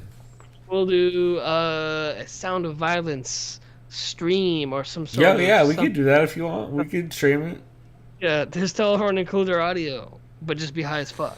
Well, yeah, we should probably, knowing our friends, probably should not put that on. Yeah, I don't know how much ambient noises will get picked up. If you know what I'm saying. That's a fair point. Anyways, that's an option if we want to do a Sound of Violence. That's hilarious. Speaking of well-rounded stuff, Four Brewers session 137 they just did on YouTube/Twitch, which I don't know what episode that's going to be. It's going to be a couple of weeks from now probably. But if you look it up on YouTube or Twitch, it's their stream for Four Brewers session 137 where they did a old school classic segment, Chris, that you probably have heard, which is Going In Blind. Where this is the first time they've been able to do this since the pandemic, where listener, I think it was Kyle, listener Kyle from the Four Brewers, is pretty legendary and a great dude who's been on a lot. He sent in 4 beers for each of the hosts, and he pulled the labels off of all of them. Yeah, I've heard of this. Yeah. So they tried all the beers and had to guess what it was, and they would reveal the labels. And they said anybody trying to send in beers without labels and want to do it going in blind, let us know. How did they even do? I imagine that's so fucking difficult to pull off. Well, what it is you have to send basically a 4-pack to 4 different people of 4 of the same beers. Did they all try the same beer? Yeah. So what they do is, I see. Yeah. The dude buys 4 4-packs of the same beers and then sends a 4-pack to each person. which we may do we may sponsor an episode of their show and make that happen. Because between us, I think we might have to make that happen because we can get a shout out from the show, and I just want to hear them review some San Diego stuff. To be honest, so might have to make that happen, but. So keep an eye out for that. But go listen to Four Brewers session 137. It's fantastic. Also, Knowledge Fight, the podcast about Alex Jones coverage. Oh boy. It is Dan and Jordan, and they go through and they have been following. They've literally been reporting on Alex Jones's show since 2017. Essentially, Jordan will go through and pull clips, Dan will go through and pull clips because he's a regular Alex Jones listener, and then he'll share them with his comedian friend Jordan and get Jordan's takes on them, and it's fucking insane.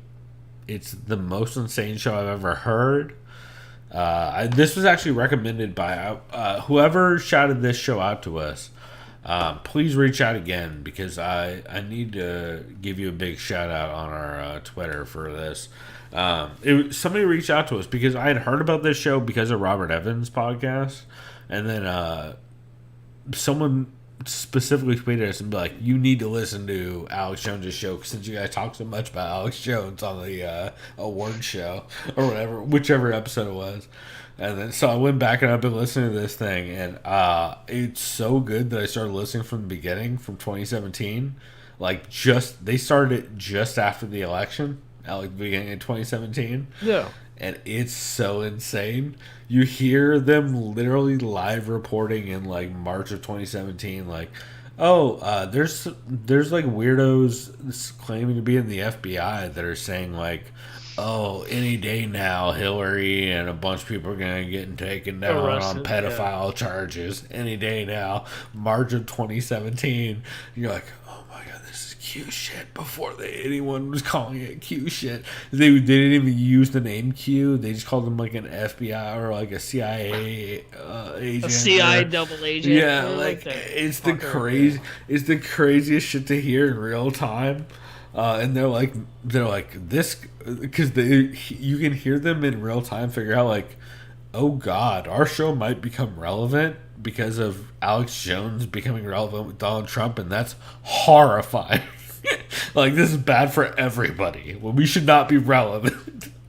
And it just gets more and more. I'm about I think I'm up to April or May of 2017. I mean, I've heard some of the recent stuff, but yeah, it's fucking insane, and you want to get real scared about racists and about weird conspiracy theories that QAnon was not like a quick rise in crazy conspiracies. That shit's been happening for half a decade, so. Cool. That's it for me, man. I'm about to pass out. I'm tired of all this Nazi talk. These fuckers can rot. I agree. So, Chris, on that point, I guess we will wrap it here. Go watch skate videos and or skate. Go buy a local brewery's beer and fist fight Nazis if they are in your near vicinity. So yeah, that's the 3 things this week. Go buy local beer from your local brewery, buy grocery and food for your local small businesses, and number 3, fight Nazis if they appear. Yeah. And on that note, everybody, we love you. If you can't fight Nazis, call the cops, but remember the cops might be Nazis. No, don't call the cops. The cops are Nazis, Chris. That's a classic mistake. Yeah. So, yeah. Just don't do that. Just take matters into your own hands. We're not going to say on air to take matters into your own hands. Try. What we will say on air is own a quality pair of bolt cutters, just in case. And we'll see you next week. We love you. Go do something decadent. Actually, no. Don't go do something decadent. Fuck Nazis and racists. Yeah. But.